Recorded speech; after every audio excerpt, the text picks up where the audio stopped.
Hello dear aspirants. तो कैसे आप सभी? उम्मीद कर रहा हूँ कि आप सभी बहुत अच्छे होंगे और शानदार तरीके से अपना ध्यान रख रहे होंगे।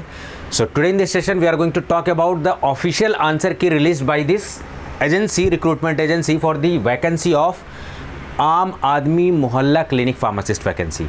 ठीक है, जो भी रिक्रूटिंग एजेंसी है उन्होंने जारी कर दिया है इसके लिए ऑफिशियल आंसर की, और इसके बारे में हम लोग डिटेल्ड एनालिसिस करने वाले हैं। और सबसे फेवरेट और प्रिय क्वेश्चन आपका होता है कि सर कट ऑफ कितना, कट ऑफ के लिए बहुत परेशान होने वाले बच्चे। So right now in this session we are going to talk about the cut off as well. हम लोग बात करने वाले हैं कट ऑफ क्या जाने वाली है, ऑफिशियल आंसर की है। ऑफिशियल आंसर की जो दी गई है उसमें मैं वैल्यू एडिशन करूंगा। देखिए, वैल्यू एडिशन का मतलब डिटेल्ड एक्सप्लेनेशन आपको देने वाला हूं मैं कि पूरे डिटेल में कैसे क्या क्या चीज़ें हैं, हर option wise we are going to analyse. उसके बाद ट्रेंड पकड़ेंगे कि क्या क्या ट्रेंड है हमारे expectation, what is the right now trend is going on, trend क्या चल रहा है फार्मासिस्ट एग्जामिनेशन में। ट्रिक्स, सबसे इंपॉर्टेंट ये जो ट्रिक्स है मैं आपसे शेयर करने वाला हूं, जो भी मेरा जीपैड का एक्सपीरियंस है, फार्मासिस्ट का है, ड्रग इंस्पेक्टर का है, एज ए असिस्टेंट प्रोफेसर है, whatever the experience I am having right now I am going to share with you all in this video. मैं पहले बता दूं ये वीडियो लंबी होने वाली है, प्लीज़ पेशेंस से बने रहिए। ठीक है, अगर आप वीडियोस को देखते हैं लास्ट तक तो मैं आपको गारंटी देता हूं कि आज आप वीडियो में बहुत कुछ सीख के जाएंगे। ठीक है, क्योंकि एक टीचर को उसका तजुर्बा ही उससे डिफरेंशिएट करता है। सब लोग सब्सक्रिप्शन लेके बैठे हुए हैं, सब कोचिंगों का लेके सब्सक्रिप्शन बैठे हुए हैं। The main differentiating factor is mentor. आपको एक सही मेंटर चूज करना है, और आपका मेंटर सही चूज किस क्राइटेरिया पर, वो भी मैं बात करूंगा कि आपको किसको गुरु मानना चाहिए। सबको नहीं गुरु मान लेना चाहिए आपको। ठीक है, जो आपको सही दिशा निर्देश दिखाए, जो आपके करियर में तरक्की करे, उसको आप गुरु मानिए। ठीक है, कोई दिक्कत वाली बात नहीं। चलिए, in this session we are going to talk more on this. ठीक है, अब देखिए इस वीडियो में को देखने का लास्ट तक क्यों मैं आपको बोल रहा हूँ, बहुत कुछ मैं चीज़ आपसे। सबसे बड़ी बात तो मैं आई am going in a very detailed explanation. इस वीडियो में मैं जो भी आंसर की है, क्योंकि आंसर्स तो दिए हुए हैं, लेकिन फ़र्क क्या है, डिटेल्ड एक्सप्लेनेशन। क्यों वही आंसर सही है, क्यों दूसरे ऑप्शंस नहीं है, ट्रेंड एनालिसिस चल क्या रहा है, फॉग के अलावा मार्केट में what is going on. So we right now we are going to analyse the trend analysis. Expected question, आपको किस तरीके से फार्मासिस्ट की प्रिपरेशन करनी चाहिए। ठीक है, एक्सपेक्टेड क्वेश्चंस, इस एग्ज़ाम को देने के बाद क्या चीज़ आपको खामियां अपनी महसूस हुई, कहाँ कमी रह गई, और क्या अच्छा आपने किया। Definitely you have done a lot of things very good. तो आपने अच्छा क्या किया उसको मेंटेन करना है, और जो आपने जहाँ गड़बड़ की है उसको सीखना है। ठीक है, preparation in a right direction, सही डायरेक्शन में होनी चाहिए। ठीक है, प्रिपरेशन आपकी सही डायरेक्शन में होनी चाहिए। हाँ, थोड़ा एक चीज़ बता दूँ, वीडियो थोड़ा सा फ्लिकर कर रहा होगा क्योंकि एक ट्यूबलाइट ख़राब हो चुकी है, वो जो है लाइट इधर उधर फ्लक्चुएट कर रही है, तो थोड़ा सा मैनेज कर लीजिएगा आप लोग। आप कैसे मैक्सिमाइज कर सकते हो जो रिसेंट एग्जामिनेशन फार्मासिस्ट के हुए हैं, क्या उनके पेपर्स आपको एनालिसिस करने चाहिए? मैं कहूँगा बिल्कुल करना चाहिए, क्योंकि ये और GSSB अभी मैंने देखा है क्वेश्चंस आपस में दो चार मिल रहे हैं सब। इसका मतलब कि जहाँ एक एक क्वेश्चन की मार है, आपको और भी क्वेश्चंस को एनालाइज करने चाहिए। वो भी हम देखेंगे, प्रूफ के साथ दिखाऊंगा मैं आपको। कॉमन सेंस पे बेस्ड क्वेश्चंस है, हर चीज़ कोचिंग वाले नहीं पढ़ाते, आपको अपना 120 GB का भेजा भी यूज़ करना होता है। ठीक है, so in which type of questions we need to apply और कॉमन सेंस। बहुत सारी कॉमन, अल्टीमेटली क्या होता है एग्जामिनेशन, क्वेश्चंस आपके सामने है, आंसर आपके सामने है। भाई पेपर तो पहले से आउट है, आप कहते हो सर यहाँ पेपर लीक हो गया, वो बात अलग है आपकी, लेकिन वो तो खुद दे रही है रिक्रूटिंग एजेंसी आपको वो करके। Identify, you need to identify, you need to recall what is going to be the most accurate answer. So we will be having the techniques to solve questions. Elimination technique, most important techniques. UPSC से लेके पूरे India में जितने examination, even world में भी जो examination होते हैं, mostly they are using elimination technique. ठीक है, उसके अलावा कट ऑफ का क्या आइडिया होने वाला है उसके बारे में भी हम लोग बात करने वाले हैं कि what is going to be the cut off. Cut off किन किन पैरामीटर्स पर डिपेंड करता है। ठीक है, ये सारी चीज़ें। की लर्निंग्स क्या है रिक्रूटिंग एजेंसी के लिए और हमारे लिए। बहुत से ऐसे क्वेश्चंस हैं मैंने देखे, इसमें रिक्रूटिंग एजेंसी ने बाय क्वेश्चन बताए हैं। बायस क्वेश्चन का मतलब होता है बी ऑप्शन भी सही हो सकता है, सी भी हो सकता है, ए भी हो सकता है, means 2 options are correct options. और कुछ ऐसे डेटा वाले क्वेश्चन दे दिए जिनके आंसर फ्लक्चुएट हो सकते हैं, किसी के हिसाब से 70% सही हो सकता है, किसी के हिसाब से 100%। सो डेफिनेटली ऐसे क्वेश्चन से जो भी कमीशन है, जो भी आया होगा, उसको बचना चाहिए। इस तरीके के क्वेश्चंस नहीं देने चाहिए। और आपको क्या करना है, बहुत से बच्चे घबरा जाते हैं, सर पेपर ही नहीं हैंडल कर पा रहा, पढ़ के बहुत कुछ गए, देखिए वहाँ हाथ पाँव सुन रहा, हाँ सर क्या करें। भाई साहब प्रेशर हैंडल करना पड़ेगा, एग्ज़ाम आपको देना पड़ेगा। हम नहीं आएंगे एग्जामिनेशन देने, हम लोग नहीं आएंगे, आप नहीं आओगे, ठीक है। एग्ज़ाम प्रेशर, माइंड सेटअप पढ़ना पड़ेगा कि पेपर सेटर किस माइंड सेटअप से पेपर सेट करता है। कभी शुरुआती में बहुत टफ क्वेश्चन आ जाते हैं, 100 क्वेश्चन में से 30-40 क्वेश्चन बड़े आसान होते हैं। इन सब बातों पे बात करने वाले हैं। So it's not about a answer question. बहुत कुछ सीखने वाले हों तो प्लीज़ आप बने रहिए। एक चीज़ और आपसे छोटी शिकायत है, 72% लोग वीडियोस को देखते हैं, सब्सक्राइब ही नहीं करते। भाई दुश्मनी क्या है आपकी? सब्सक्राइब आपका ही फ़ायदा। भाई मेरे कॉम्पिटिटर जो मेरे से जलते हैं, नफरत करते हैं, वो सब्सक्राइब करके बैठे हुए हैं, ठीक है, कि क्या चल रहा है, क्या पढ़ा रहा है, क्या कर रहा है, उनको जबकि कुछ लेना देना नहीं है, ठीक है। भाई आप तो स्टूडेंट हो ना, आप तो एस्पायरेंट हो ना। जब आप सब्सक्राइब करके बटन क्लिक करते हो तो आपके पास नोटिफिकेशन जाती है ईच एंड एवरी वीडियो। कितना सेकंड लगता है? 5 सेकंड, 10 सेकंड। चलिए, स्मार्ट स्टडी, पढ़ाई कैसे करनी है और बेस्ट कोच आपको कैसे चूज करना है, this all things I am going to discuss. आप देख सकते हो बहुत कुछ I am going to discuss. So मेरे साथ बने रहिए पूरे वीडियो में, ठीक है। इससे पहले एक बहुत इंपॉर्टेंट चीज़ आप लोगों के लिए बता दूं, फार्मा पाथफाइंडर्स एंड इनोवेटर्स। आप सभी को पता है हमारा 2 यूट्यूब चैनल है। इनोवेटर्स अड्डा is the main channel. Second channel जिस पे हम लोग वैकेंसीज के बारे में बात करते हैं वो है फार्मा पाथफाइंडर्स। वो अभी रिसेंटली लॉन्च हुआ है, ठीक है। तो व्यूज़ और लाइक देख के मत समझ जाइएगा कि नहीं बहुत कम है, ऐसा वैसा। अभी रिसेंटली लॉन्च हुआ है। इनोवेटर्स अड्डा मेन प्लेटफॉर्म है जिससे हम आप जुड़े, जिससे शुरुआत हमारी हुई, ठीक है। तो हमारा एप्लीकेशन क्या है? Pharma Pathfinders. Please remember the name of application, Pharma Pathfinders. Pharma के नाम से बहुत कुछ चिलबिल्ले जो मार्केट में आ गए हैं, I am sorry to use the word, but उन्हें चिलबिल्ले ही बोलूंगा क्योंकि नकलची बंदर है वो, गांधी जी के बंदर की तरह, ठीक है। अपना खुद का भेजा नहीं लगाते। भाई जब आप कुछ नया सोचोगे, क्रिएटिव सोचोगे ना, तो आप मेरे से भी अच्छा कर सकते हो। आप मेरे से क्यों कम्पीट कर रहे हो? मेरे को स्टैंडर्ड क्यों मान रहे हो? भाई आप अपने आप में खुद स्टैंडर्ड हो। मैं आपको नसीहत दे रहा हूँ अपने कॉम्पिटिटरों को, भाई अपना भेजा यूज करिए, ठीक है। So on 20th of May, आज है 19 मई, 20 मई को हम लोग ऑर्गेनाइज कराने जा रहे हैं फार्मा पाथफाइंडर्स एप्लीकेशन पर फार्मा मेगा कॉम्बैट। जी हाँ, बिल्कुल, पूरे इतिहास में, फार्मेसी के इतिहास में this is going to be the first larger event जिसमें पूरे इंडिया के बच्चे जुड़ेंगे। पूरे इंडिया के बच्चे जुड़ेंगे, एक कॉम्पिटिटिव एग्जाम देंगे जिसका फॉर्मेट, जिसमें आपके जनरल स्टडीज़ के क्वेश्चंस होंगे, फार्मेसी के क्वेश्चंस होंगे, कुछ जनरल साइंस के क्वेश्चन होंगे, कुछ देश दुनिया में जो चल रहा है करंट अफेयर और अवेयरनेस के क्वेश्चंस होंगे। आइए उसमें फाइट करिए, कॉम्पीट करिए, अपनी कॉम्पिटेंसी। इस एग्ज़ाम से आपको इन कोर्सेज में फ्री एडमिशन देना है, ठीक है। देखिए क्या क्या ऑफर है। इस फार्मा मेगा कॉम्बैट में एग्जामिनेशन आप क्रैक करते हो तो रैंक के बेसिस पे आपको देखो कितना, ये सब कुछ each and everything is free of cost.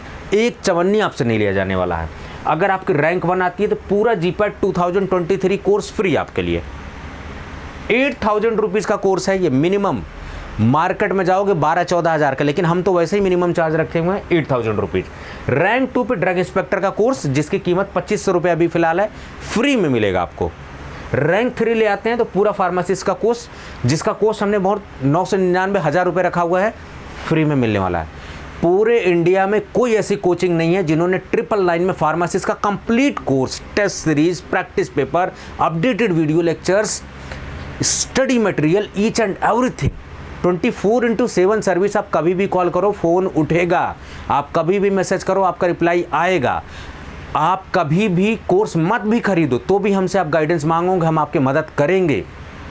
ये हमारी खासियत है, हमारे कॉम्पिटिटर जानते हैं, आप भी जान लीजिए, ठीक है। अगर आपकी रैंक 4 से 10 आती है तो free pharmacist course, rapid revision course जो है जिसमें स्टडी मटेरियल है, सब कुछ फ्री, 500 रुपये का फ्री है बिल्कुल आपके लिए। रैंक 11 से लेके 500, यानी कि इस कोर्स से हम लोग 500 बच्चों को, we are going to benefit 500 student. You can imagine, test series पूरी जो है 199 रुपये की फ्री में है, 500 तक। तो आपकी कुछ भी रैंक आती है, आपको कुछ ना कुछ इसमें से मिलने वाला है, ये मैं आपको अश्योर कर दे रहा हूँ, ठीक है। ये आप जान लीजिए, ये सारी चीज़ें 8,000 तक के आप जो है जीत सकते हैं। ये आपके फायदे के लिए। अब करना कैसे? सबसे पहले आपको गूगल प्ले स्टोर में जाना है और फार्मा पाथफाइंडर्स एप्लीकेशन है उसको इंस्टॉल करना है। एक सेकंड रुकिए, गर्मी बहुत ज़्यादा बढ़ गई है भाई। गूगल प्ले स्टोर में फार्मा पाथफाइंडर्स एप्लीकेशन सर्च करना है, उसको डाउनलोड कर लेना है। उसके बाद आपको जाना है बैचेज ऑप्शन में। थोड़ा सा मैं आइडिया के लिए आपको दिखा देता हूँ। वीडियो लंबी होने वाली, लेकिन याद रखिए बहुत कुछ मैं अच्छा आपके लिए करने वाला हूँ, ठीक है? परेशान मत होइए बिल्कुल। चलिए अब देखते जरा, ये एप्लीकेशन है हमारा फार्मा पाथफाइंडर्स, ठीक है? अभी देखिए यहाँ पर अलग अलग डिफरेंट ऑप्शंस आर देयर। यहाँ पर बैचेज ऑप्शंस है, तो जैसे बैचेज ऑप्शन में जाओगे, यहाँ प्लस का साइन देखिए, उस प्लस पे क्लिक करोगे तो आपसे मांगेगा एक कोड। तो वो कोड जो मांगेगा उसका नाम है बैच कोड। तो बैच कोड में आपको क्या डालना है? मेगा कॉम्बैट, स्मॉल लेटर में, please remember, mega MEGACOMBAT, mega combat. तो आपकी रिक्वेस्ट मेरे पास आ जाएगी, मैं इसको एक्सेप्ट कर लूँगा। आप उसमें एग्जामिनेशन, जिस दिन एग्ज़ाम होगा 20 मई 7 PM, 20th of May 7 PM, please be ready to combat, please be ready to compete. अपनी कॉम्पिटेंसी चेक करिए कि आप एक्चुअली में कितना एग्जिस्ट करते हैं। पूरे इंडिया के बच्चे फाइट कर रहे हैं। याद रखिए, ये all over India combat test series है। पूरे इंडिया के बच्चे, from north India, east India, western India, every part of India they are going to. ये सारी बेनिफिट हैं, ठीक है? सब कुछ। चलिए ये सब कुछ। अब ज़रा कुछ इंपॉर्टेंट चीज़ आप लोगों के लिए बता दूं। अगर आप, हर फार्मासिस्ट के लिए बच्चे परेशान रहते हैं, सर इसके लिए अलग से लें, इसके लिए नहीं। आपको केवल 999 रुपये पे करने हैं हमारे कोर्स के लिए। कंप्लीट कोर्स ले जाइए और मैं आपको गारंटी दे रहा हूँ, आप 10,000 के नीचे वो कोर्स नहीं पाएंगे मार्केट में, और वैसा कंटेंट भी नहीं पाएंगे। ये घमंड के साथ नहीं बोल रहा हूँ, हमने मेहनत की है, प्राउड के साथ बोल रहा हूँ मैं। घमंड तो किसी चीज़ की नहीं है, घमंड तो 2 मिनट में टूट जाता है। तो फार्मासिस्ट एग्जामिनेशन का कंप्लीट ऑनलाइन कोर्स केवल और केवल 999 में, 999 रुपये में, 999 full length course, full length, each and everything is covered, सारी वीडियो। एक चीज़ मैं आपको क्लियर कर दूं, हमारे जो कोर्सेज होते हैं लाइव कोर्सेज होते हैं। लाइव का मतलब होता है कि डेली बेसिस पर क्लासेस। ऐसा नहीं हम और कोचिंगों की तरह कि 19,000 20,000 का हमने किया, पैकेज डाला और उसके बाद क्या कि 1000 वीडियो डाली।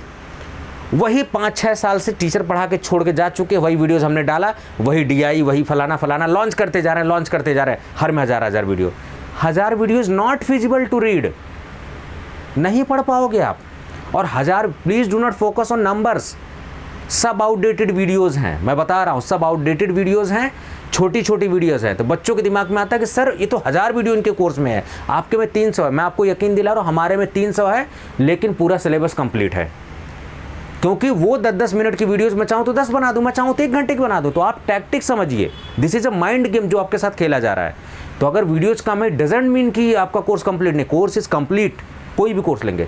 दूसरी बात, और कोचिंग में क्या होता है कि 1000, 1500, 500, 800 वीडियोस डलेंगी, उसके बाद डाल के आपसे पैसे ऐंठे चले गए। कोई आपका डाउट क्लियर नहीं किया जाता, कुछ भी नहीं क्लियर किया जाता, क्योंकि वो लाइव कोर्स है ही नहीं, उसमें लाइव क्लासेस है ही नहीं।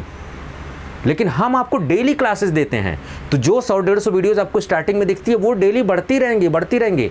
It's a live course, daily live classes हैं उसमें, वीकेंड में लाइव क्लासेज हैं, रिकॉर्डेड लेक्चर्स 1 दिन पहले के हैं, ये सारी चीज़ें।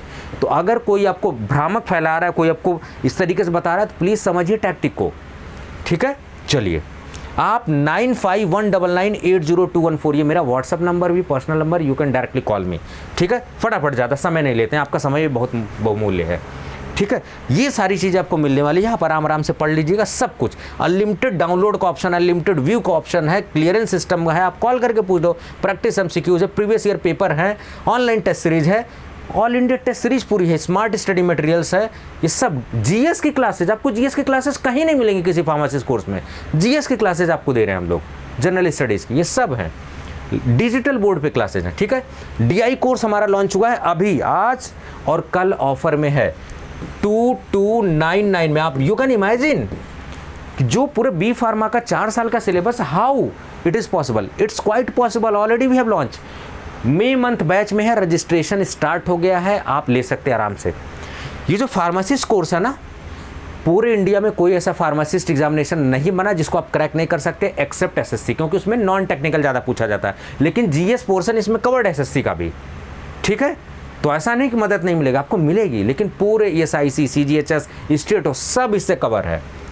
DI भी वही है, सब ऑनलाइन ऑफलाइन सब डाउनलोड का ऑप्शन है, नेट गड़बड़ है कोई दिक्कत नहीं है, टाइमिंग आपका अगर नहीं हो, आप वर्किंग प्रोफेशनल है कोई दिक्कत नहीं है, there is no issue timing, 6 to 9 live class है, आप नहीं जुड़ पाए बाद में देख सकते हैं, everything is there. So 2 to 9 is the best offer price for 2 days। Please just register अगर आप इंटरेस्टेड हैं तो।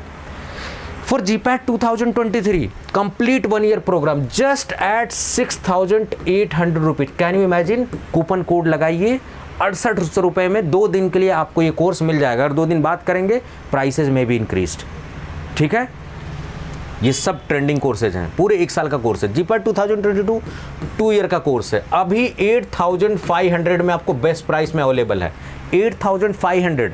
9,000 आपको शो होगा एप्लीकेशन पर, लेकिन आपको 8,500 में कूपन कोड फ्लैट 500 लगाएंगे तो कम हो जाएगा, ठीक है। ये सारी चीज़ें, ये सब देख रहे हैं आप, कितनी सारी चीज़ें हैं। GPAT previous year paper, test series हैं, स्टडी मटेरियल है, ठीक है। Each and everything is there, complete package is there. करना कैसे है कोर्स को, परचेज वगैरह सब कुछ, फार्मा पाथफाइंडर्स एप्लीकेशन ऐसा लोगो, उसको इंस्टॉल करना है, वही बताया मैंने आपको। स्टोर ऑप्शन पर जाना है, ठीक है। Store, you need to visit the store option. यहाँ पर देखो आप स्टोर ऑप्शन दिख रहा होगा, इस स्टोर ऑप्शन पे आप क्लिक करोगे, ये सारे कोर्सेज आपको दिखने लगेंगे, जितने भी हैं ये सब। ये देखो लॉन्च है जितने कोर्सेज, ये सब दिख रहा है। आप क्लिक करोगे, पेमेंट का ऑप्शन आएगा, इनवॉइस आएगी और कोर्स में रजिस्टर्ड हो जाओगे, ठीक है। ये फटाफट सारी इन्फॉर्मेशन है। हाँ, एक चीज़ और बता दूं, अगर आप आईफोन, कुछ बच्चे यूज़ कर रहे होंगे, कह रहे हैं सर आईफोन यूज़ कर रहे हैं, तो आईफोन में क्या करना है आपको, सबसे पहले माई इंस्टीट्यूट ऐप डाउनलोड करना है, उसके बाद उसमें ORG कोड मांगेगा, तो आपको ORG कोड डालना है RBZQT, उसके बाद फार्मा पाथफाइंडर्स खुल जाएगा, ठीक है। अगर आप एंड्रॉयड यूज़ कर रहे हैं तो pharma Pathfinders Google play store में डायरेक्ट खुलेगा, डायरेक्ट सर्च करिए। लेकिन अगर आप iOS ऑपरेटिंग सिस्टम यूज़ कर रहे हैं, एप्पल का फ़ोन यूज़ कर रहे हैं, तो सबसे पहले माई इंस्टीट्यूट एप्लीकेशन डाउनलोड करना पड़ेगा, उसमें ORG कोड मांगेगा, ORG कोड आप ये डालेंगे और फार्मा पाथफाइंडर खुल जाएगा। बाकी डेस्कटॉप में भी आप कोर्सेज को देख सकते हैं। चलिए, तो ये फटाफट बातें थी, ज़्यादा समय ना लेते हुए मेन मुद्दे पे आते हैं जिस पे हम लोग बात करने वाले थे, ठीक है। ये भी ज़रूरी है, आप कहोगे सर ज़रूरी है, आप इस चीज़ को, ठीक है, इसलिए ज़रूरी है ताकि आप 10,000 20,000 मत चक्कर में फंसिए। आपको जब 999 में कोर्स मिल रहा है, why you are wasting 10,000 rupees. जब आपको 8,000 में मिल रहा है, why you are wasting 20,000 rupees. जब आपको चीज़ 6,800 में मिल रही है, why you are wasting 13,000 14,000। Do not waste, save money. माँ बाप के पैसे बहुत इंपॉर्टेंट होते हैं।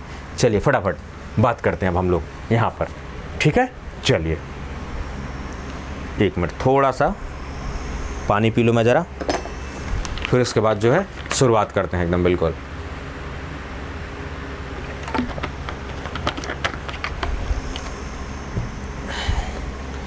अब देखिए ध्यान से, वो जो सारी बातें जो स्टार्टिंग मैंने बताई थी, सब कैसे अप्लाई करना है ध्यान से। आंसर तो आपके सामने है, सब लोग आएंगे ऐसे टिक मार मार के बता के चले जाएंगे, स्क्रॉल कर करके वीडियो आएंगे और लाइक लेके चले जाएंगे, व्यूज़ लेके चलेंगे। लेकिन हमारा वो लाइव व्यू मकसद नहीं है। हमारा मकसद है कैसे एक पेपर को सॉल्व करते हैं, क्या गलतियां हैं, क्या अच्छा कर सकते हैं, सब कुछ सीखेंगे, बहुत कुछ। तो सबसे पहले स्टार्टिंग से यहाँ से करते हैं। Which one of the following food element provide maximum energy.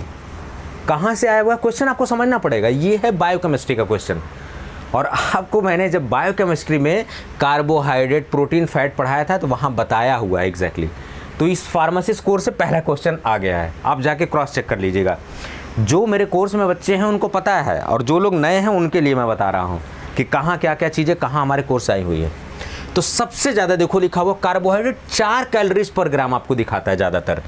अब देखो, अब एक्सपेक्टेशन क्या है, आज इन्होंने क्या पूछा कि मैक्सिमम है, कल पूछ देंगे कि प्रोटीन कितना प्रोवाइड करता है पर ग्राम, फैट, कार्बोहाइड्रेट। तो दीज आर एक्सपेक्टेड क्वेश्चन। तो आपको खाली ये आंसर नहीं रटना है, यही मैं सिखाना चाह रहा हूँ। This is the tactic, this is my experience, that is the differentiating factor from others, ठीक है। This is one of the criteria to choose a mentor. आपको एक्सपीरियंस बंदे को चूज करना चाहिए, ठीक है। तो आज यहाँ पर मैक्सिमम क्या है, जब आपको ये पता रहेगा कि कार्बोहाइड्रेट 4 कैलोरीज पर ग्राम, प्रोटीन 4 कैलोरीज पर ग्राम। कभी भी प्रोटीन और कार्बोहाइड्रेट एक साथ ऑप्शन में नहीं देगा क्योंकि दोनों सेम है, तो कार्बोहाइड्रेट फैट का कॉम्बिनेशन दे देगा, ठीक है ये बात। तो अभी क्या पूछा वो कि सबसे ज़्यादा मैक्सिमम एनर्जी किसमें, मैक्सिमम एनर्जी हमें फैट से मिलती है और इंस्टेंट एनर्जी हमें मिलती है कार्बोहाइड्रेट से। जब हम चीनी खाते हैं, कुछ ऐसा खाना खाते हैं, वो कार्बोहाइड्रेट होता है, कार्बोहाइड्रेट से शुगर में वो चेंज होता है और हमें ऊर्जा मिलती है। We get energy from the carbohydrate sources. तो मैक्सिमम एनर्जी का सोर्स है फैट, उसके बाद है कार्बोहाइड्रेट और प्रोटीन। अब एक्सपेक्टेड क्वेश्चन यही सीखना है, what could be the expected question. अब यही क्वेश्चन है दूसरे तरीके से बना के पूछा जा सकता है, पॉसिबिलिटीज देयर डिफरेंट एग्जामिनेशन में। ठीक है, पूछ देगा कि 1 gram of fat contains how much energy, वही क्वेश्चन घुमा के पूछ देगा। तो ये अगर तैयार है तो क्वेश्चन जिस भी तरीके से है आपको इस तरीके से तैयार करना है। ठीक है, चलिए फर्स्ट क्वेश्चन हमने देख लिया, fat is the correct option. अब देखो, the mortality rate among ads patient, मृत्यु दर, मरने की मृत्यु दर कितनी एड्स पेशेंट में। भाई एड्स के पेशेंट अगर आप आसपास देखोगे जिंदा है, मेरे रिलेशन में ही जिंदा है, अच्छी खासी दवा खा रहे, अपना जो है वो हो रहे हैं, मतलब सर्वाइव कर रहे हैं, कोई बुरी बात नहीं है। अगर किसी को गलती से हो गया, अब जैसे मैंने बोल दिया मेरे रिलेशन में है, मेरे नोन में है, रिलेशन का मतलब नोन में है, मेरे जानता हूँ उनको मैं, ऐसा नहीं मेरे चाचा ताऊ के बेटे हैं, ठीक है, नोन में है, तो वो मेरे अपने सगे भी होते, उनके साथ अगर होता तो क्या हम भेदभाव करते? नहीं, क्योंकि हम सब समझदार हैं, पढ़े लिखे हैं। तो मोर्टेलिटी रेट HIV एड्स में यहाँ ऑप्शन दिया है, आयोग ने माना है 100%। लेकिन ज़रूरी नहीं है कि जिसको एड्स हो जाएगा वो मरेगा ही मरेगा। भाई नॉर्मली भी लोग मरते हैं। अगर HIV एड्स में आपने CD4 सेल्स को मेंटेन किया हुआ है, अपनी इम्यूनिटी मेंटेन किया हुआ है, टाइम से दवा खा रहे हैं, तो आप नॉर्मल ह्यूमन बींग्स की तरह जिएंगे। तो ये बायस क्वेश्चन है, कहीं पर आंसर आपको 75 मिलेगा, कहीं पर 90 मिलेगा। रिसर्च आर्टिकल में आप देखोगे different data are there is not 100% surety. ये बायस क्वेश्चन, ऐसे क्वेश्चन से कमीशन को बचना चाहिए। ठीक है, चलिए, the protective layers that surround the brain and spinal cord, brain और स्पाइनल कॉर्ड को कौन सराउंड करता है? वही ग्रे मैटर, पाया मैटर। इसका ऑप्शन क्या होगा? मेनिंजीज। मेनिंजीज कहाँ होता है? ब्रेन्स में। और अगर मेनिंजीज में सूजन हो जाए तो कौन सी बीमारी होती है? मेनिंजाइटिस। ठीक है, ये सारी चीज। पेरिकार्डियम क्या है? कार्डियम, कार्डियक मतलब हार्ट। तो यहाँ पूछा हुआ कि ब्रेन एंड स्पाइनल कॉर्ड, यहाँ हार्ट का कोई लेना देना नहीं है। अब देखो आंसर्स कैसे किए जाएंगे, तो पेरिकार्डियम कट हो जाएगा सीधे, ये पेरिकार्डियम। बात समझ में आ रही है? चलो एक सेकंड, मैं जरा इसको यहाँ पर, तो पेरिकार्डियम क्या हो जाएगा? सीधे कट हो जाएगा, कोई मतलब नहीं है, एलिमिनेशन लगा रहा है। कॉर्पस कैलोसम ब्रेन में होता है, लेकिन इससे कोई संबंध नहीं होता, इसको काट दिया। रीनल, रीनल का मतलब किडनी से रिलेटेड, तो ये भी नहीं है। तो ऑप्शन क्या बचा? ये। कुछ बच्चों को तो डायरेक्टली पता होगा कि ब्रेन और स्पाइनल कॉर्ड को जो लेयर अप करती है उसको मेनिंजेस बोलते हैं। एक ऐसे बच्चे होंगे, एक ऐसे बच्चे होंगे जिनको नहीं पता होगा, वो भी आंसर तक पहुंचेंगे। किसके थ्रू? Method of elimination, that I was telling, method of elimination. You need to use this technique. आपने इसको छांट दिया, इसको छांट दिया, इसको बचाइए भैया, आपका आंसर सही होना चाहिए, बस that's it. Selection depends on number of questions you have attempted correctly. बने पहुंच गए तब भी आंसर। मेथड ऑफ एलिमिनेशन, कैसे एलिमिनेट करना है, सही आंसर तक पहुंचे, this is called the method of elimination. Please, खास करके निगेटिव मार्किंग एग्जाम में आपको यूज करना ही पड़ेगा, अदरवाइज आपका सिलेक्शन नहीं होगा। आप एग्जाम के पैटर्न को समझिए। 100 क्वेश्चन आता है, 30-40 क्वेश्चन आसान होंगे, वो सभी को आएंगे, और वो जो नहीं भी पढ़ के जाएगा ना, मुंह धुल के ब्रश व्रश करके चला जाएगा, उसको भी आएगा। लेकिन 40-50 के बाद वो वही सही कर पाएगा जिसने थोड़ी बहुत पढ़ाई की है। तो वो सिलेक्शन के रेंज में आ गया, वहाँ से सिलेक्शन स्टार्ट हो गया, वो कट ऑफ क्लियर कर रहा है। लेकिन जो डिफिकल्ट बच्चे क्वेश्चंस करते हैं वो मेरिटोरियस बच्चे होते हैं। तो 3 भाग में पेपर सेट होता है, समझिए आप इस चीज़ को। ठीक है, जब हमने क्वेश्चन पेपर सेट किया तो हमें आइडिया है एज पेपर सेटर। तो ये सारी बातें ठीक है, ओपनली नहीं बताना चाहिए, लेकिन जब क्वेश्चन पेपर हम लोग सेट करते हैं एज असिस्टेंट प्रोफेसर यूनिवर्सिटी के पेपर सेट करते हैं, उसका आंसर्स की जारी करते हैं, सब कुछ करते हैं, अलग अलग कॉम्पिटिटिव एग्जामिनेशन के करते हैं, ये सारी चीज़ें। ठीक है, तो हमें आइडिया है कि किस तरीके से करना होता है। याद रखिए, जो वो 30-40 क्वेश्चन हैं आसान है, वो सबको आते हैं। अगर उसमें आपने गलत किया तो आपने अपने पैर पे कुल्हाड़ी मार ली, काट दिया, समझ लिया, आप सिलेक्शन से दूर। ये जान लीजिए क्लियर, गलती नहीं करनी है। ठीक है, चलिए थोड़ा इसको मूव कर, 1 सेकंड रुकिए, मूव करने में थोड़ा टाइम लग सकता है, बट कोई दिक्कत नहीं है।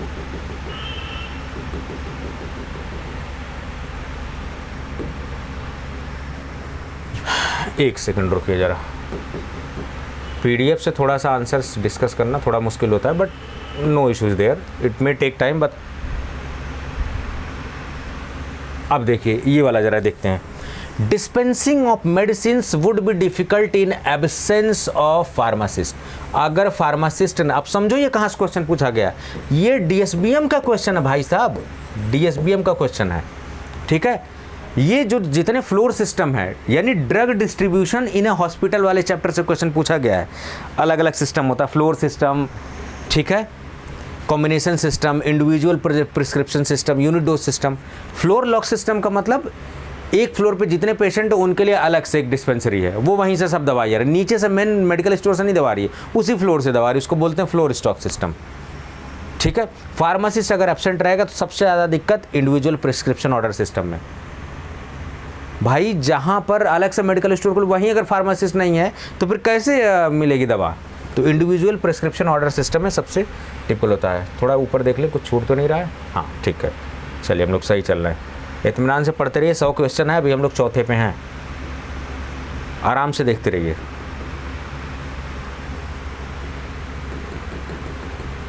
एक सेकंड, इसका कुछ कार्ड ढूंढते हैं, ज़रा देखें, हेल्प पे क्लिक कर लेते हैं। अब तो ये मूव होगा, अच्छा अब भी ऐसे ही चल रहा है कहोगे सर,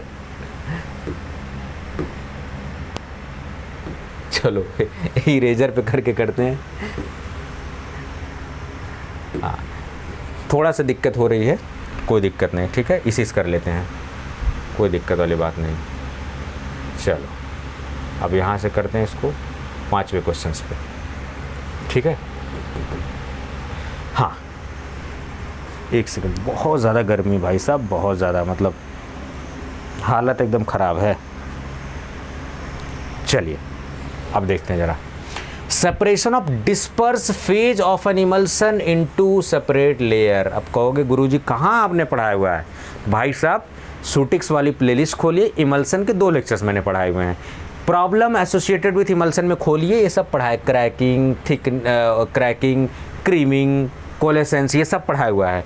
तो जब सेपरेट हो जाए 2 लेयर में, इमल्सन क्या है, ऑयल और वाटर का एक कॉम्बिनेशन है, एक मिक्सचर है। ऑयल वाटर का मिलन हो नहीं सकता धरती आसमान की तरह, तो क्रैक होंगे ही। अगर उन्हें मान लो आप राइट डायरेक्शन में क्लॉकवाइज घुमा रहे, फिर उल्टा घुमा दिए, तो क्रैकिंग ऑफ इमल्सन हो गई। तो सेपरेशन होगा तो उसको बोलते हैं cracking of emulsion. So 1 would be correct, ठीक है। इरिगेशन का क्या मतलब, इरिगेशन कहीं इमल्सन में सुना ही नहीं हमने। थिकनिंग का काम जो है सस्पेंशन में से ज़्यादा रिलेटेड है।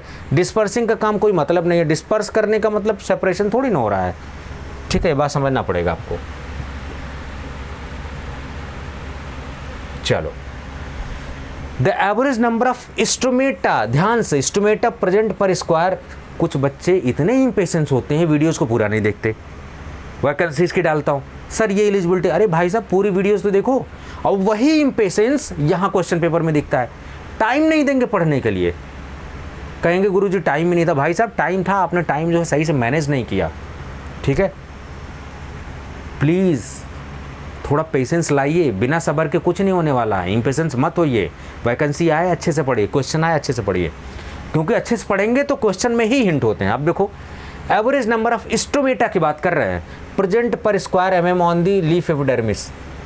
अब छोड़ दे सब, कैसे सही ऑप्शन तक पहुंचना मैं आपको तरीका सिखा रहा हूँ। पैलिसेड रेशियो से स्टोमेटा से कोई लेना देना नहीं, काट दो। वेन आइसोलेट नंबर से कोई लेना देना नहीं है। या तो ये ऑप्शन हो सकता है ये, यानी 50% आप कर ले गए। लेकिन यहाँ पूछा है इंडेक्स। इंडेक्स बेसिकली क्या होता है, अगर थोड़ा सा common sense, it's a ratio कि कितना उस एरिया में है डिवाइडेड बाई टोटल कितना है, इंडेक्स। तो यहाँ पूछा है average number of stomata present पर स्क्वायर पूछा है ये।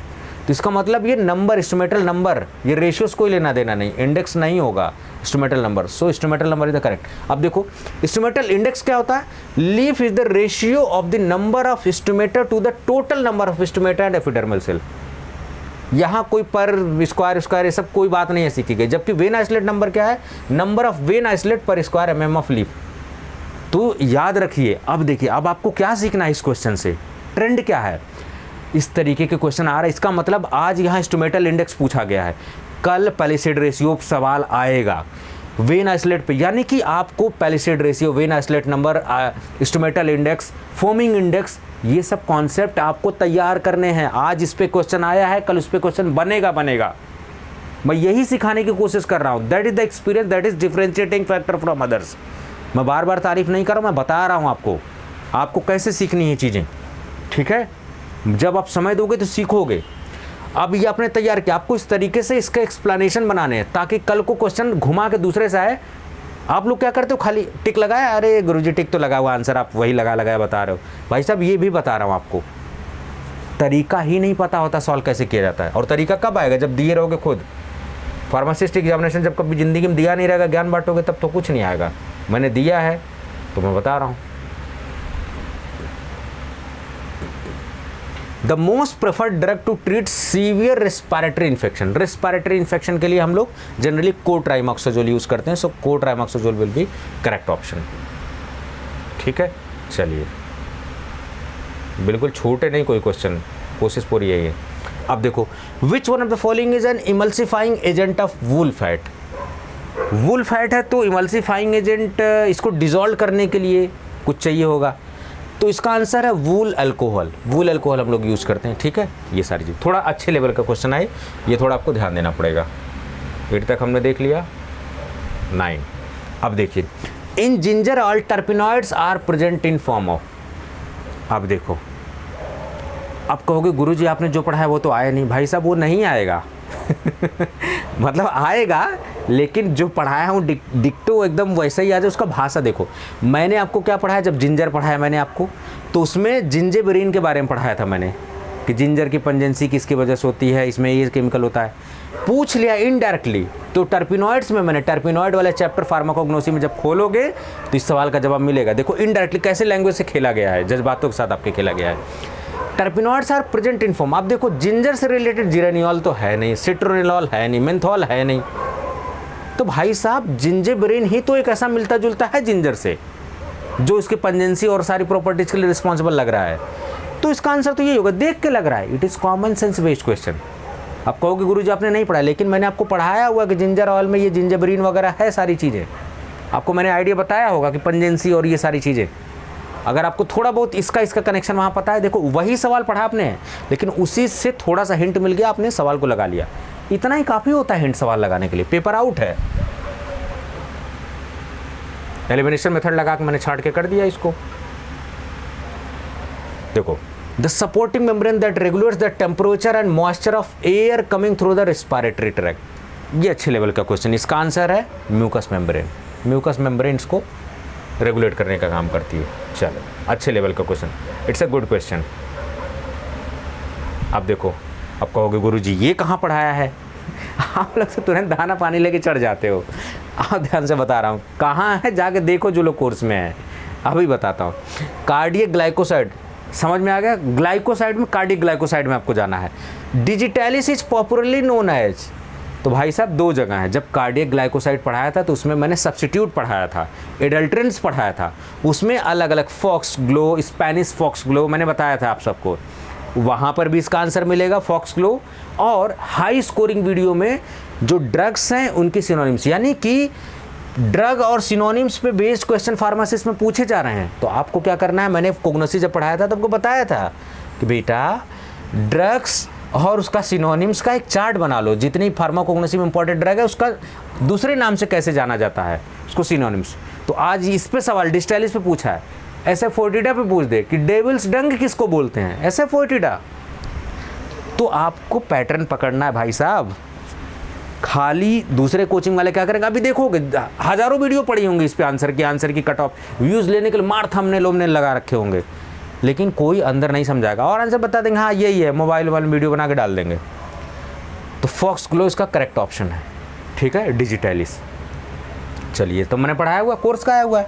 अभी देखो कितना कोर्स आया हुआ है। The drug bacitracin falls under. Bacitracin क्या है, एंटीबायोटिक भाई साहब, सिडेटिव नहीं है, ट्रैंकुलाइजर नहीं है, हिप्नोटिक नहीं है। सिडेटिव हिप्नोटिक में आप बताइए डिफरेंस क्या होता है। जो दिमाग को शांत कर दे उसे सिडेटिव बोलते, हिप्नोटिक बोलते, बस इतना बता दीजिए। ज़्यादा लोग को यही नहीं क्लियर है। कुछ दवाएं को खाने के बाद नींद आती है और कुछ दवाओं को खाने के बाद दिमाग शांत हो जाता है। तो जो दिमाग को शांत करते हैं उन्हें सिडेटिव बोलते हैं, हिप्नोटिक। कमेंट बॉक्स में कमेंट करके बताइएगा। और हाँ, बता दूँ, ये जितने कोर्सेज है सबका लिंक मैं कोर्स में डाल दूँगा, आप वहाँ से रजिस्ट्रेशन कर लेना। इंटरेस्टेड कर लोगे तो आपके हित में होगा भाई साहब। 999 में कहीं फार्मासिस्ट नहीं मिलने वाला है। और एक कोर्स है पूरे इंडिया में, सब फार्मासिस्ट की तैयारी करो। कौन आपको इतना मेहनत करा? आप देखो कहोगे सर ने बहुत मेहनत कर रखी है 999 रुपये में। मेरा बस चले ना तो मैं 0 रुपये फ्री में आपको बांटूंगा, और आने वाले समय में फ्री में करूंगा, मैं ये बता रहा हूं मैं। तो जो लोग लूट खसोट मचा रखे हैं, मोनोपोली है, जो 20-20 हज़ार लूट रहे हैं, उनकी दुकान जो है धीरे धीरे बंद करने का वक्त आ गया है। कहोगे सर आप तो खुल्लम उनको धमकी दे रहे हो। भाई साहब धमकी नहीं दे रहा हूँ, क्योंकि आपने बच्चों के साथ बहुत गलत किया है, ठीक है, बहुत गलत किया है, नहीं करना चाहिए आपको, लूटना नहीं चाहिए बिल्कुल। पढ़ाइए भाई साहब, पढ़ाने का कौन सा, आप शिक्षा में कंट्रीब्यूट करिए, लूटिए मत, बच्चों का एक्सप्लॉयटेशन मत करिए 20-20 हज़ार रुपये लेके। Condition of abnormal increase in RBC, red blood cells. तो आरबीसी के बारे में भाई साहब थोड़ा ज्ञान जान ले। इसको क्या बोलते हैं? इरिथ्रोसाइट्स भी बोलते हैं। इसकी लाइफ स्पैन कितनी होती है? 120 दिन होती है। ये सब सवाल पूछे गए हैं, लिख लीजिए। जब आरबीसी ज़्यादा बढ़ जाती है उसको बोलते हैं ल्यूकेमिया, ल्यूकेमिया को बोलते हैं ब्लड कैंसर। ट्रीटमेंट नहीं है भाई साहब, ब्लड को बार बार रिप्लेस करते रहो, कितने दिन करोगे, मरना फिक्स है ल्यूकेमिया,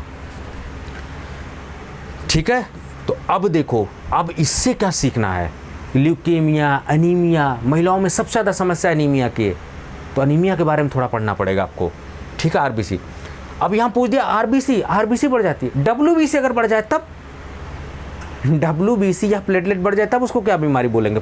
पॉलीसाइथेमिया बोलेंगे? क्या बोलेंगे आप बताइएगा। अगर प्लेटलेट बढ़ जाए तब उसको क्या बीमारी बोलते हैं, और प्लेटलेट अगर कम हो जाए तब क्या बोलते हैं? जब कम हो जाते तो पेनिया वर्ड लास्ट में जुड़ जाता, आपको आइडिया लग गया होगा, ठीक है। पॉलीसाइथेमिया क्या होता है? कमेंट बॉक्स में ये सब लिखना, ये क्वेश्चन के सामने सब लिखना है। आरबीसी, इरिथ्रोसाइट, आरबीसी, ये सब कुछ डिटेल लिखनी भाई साहब, सब कुछ। कितनी नॉर्मल वैल्यू होती है, कहीं से भी आरबीसी सवाल पूछा जाए कर लो। आरएच फैक्टर पे एक सवाल होता है, इरिथ्रोब्लास्टोसिस फिटाइलिस, आरएच फैक्टर, ठीक है। आप देखते हो ना ये आरएच फैक्टर, प्लस माइनस, ये सब देखते रहते हो आप भाई साहब, पूछा जा सकता है। इरिथ्रोब्लास्टोसिस फिटाइलिस पढ़ लीजिए, इसके बारे में यहीं लिख लीजिए उसको, ठीक है। चलो ऐसे तैयारी होती है। अब देखो पॉलीसाइथेमिया, साइथेमिया नहीं होता, साइथेमिया होता, इन्होंने ऑप्शन बनाया है लेकिन कंफ्यूज हो गए, ठीक है। ऑप्शन भी तो कोई मिलता जुलता बनाओ भाई साहब।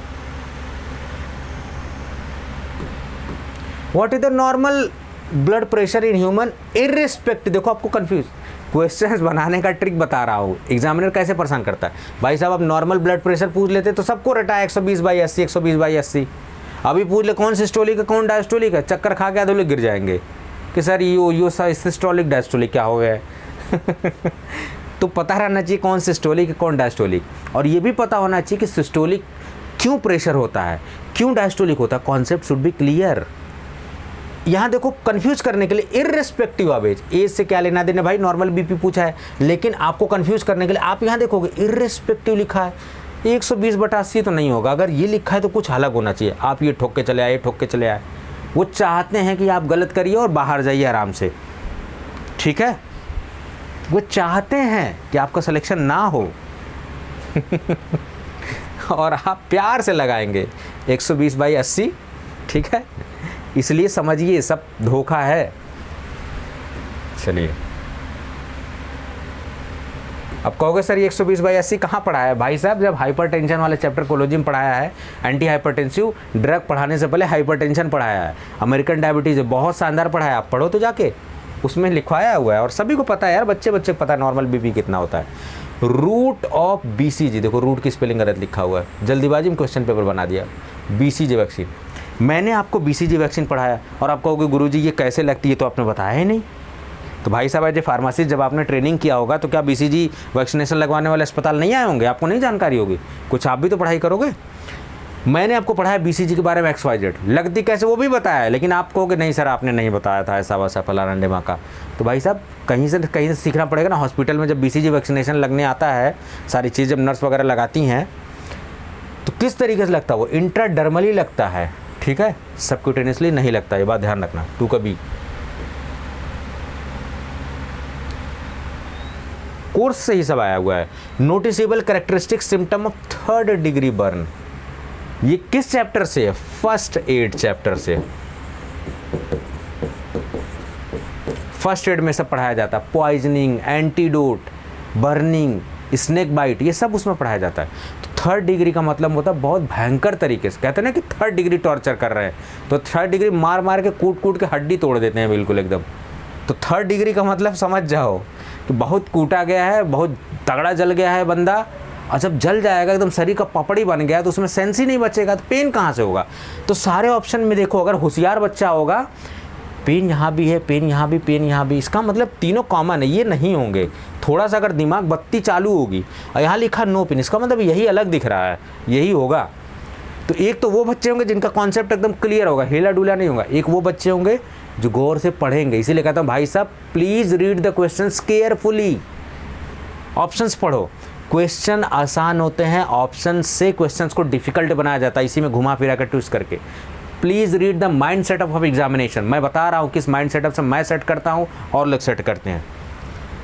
पेन देखो, जब तीनों कॉमन है तो नहीं होगा भाई, ये नहीं कॉमन है तो ये ऐसे पकड़ने वाले ऑप्शन है, ऐसे पकड़ना चाहिए आपको।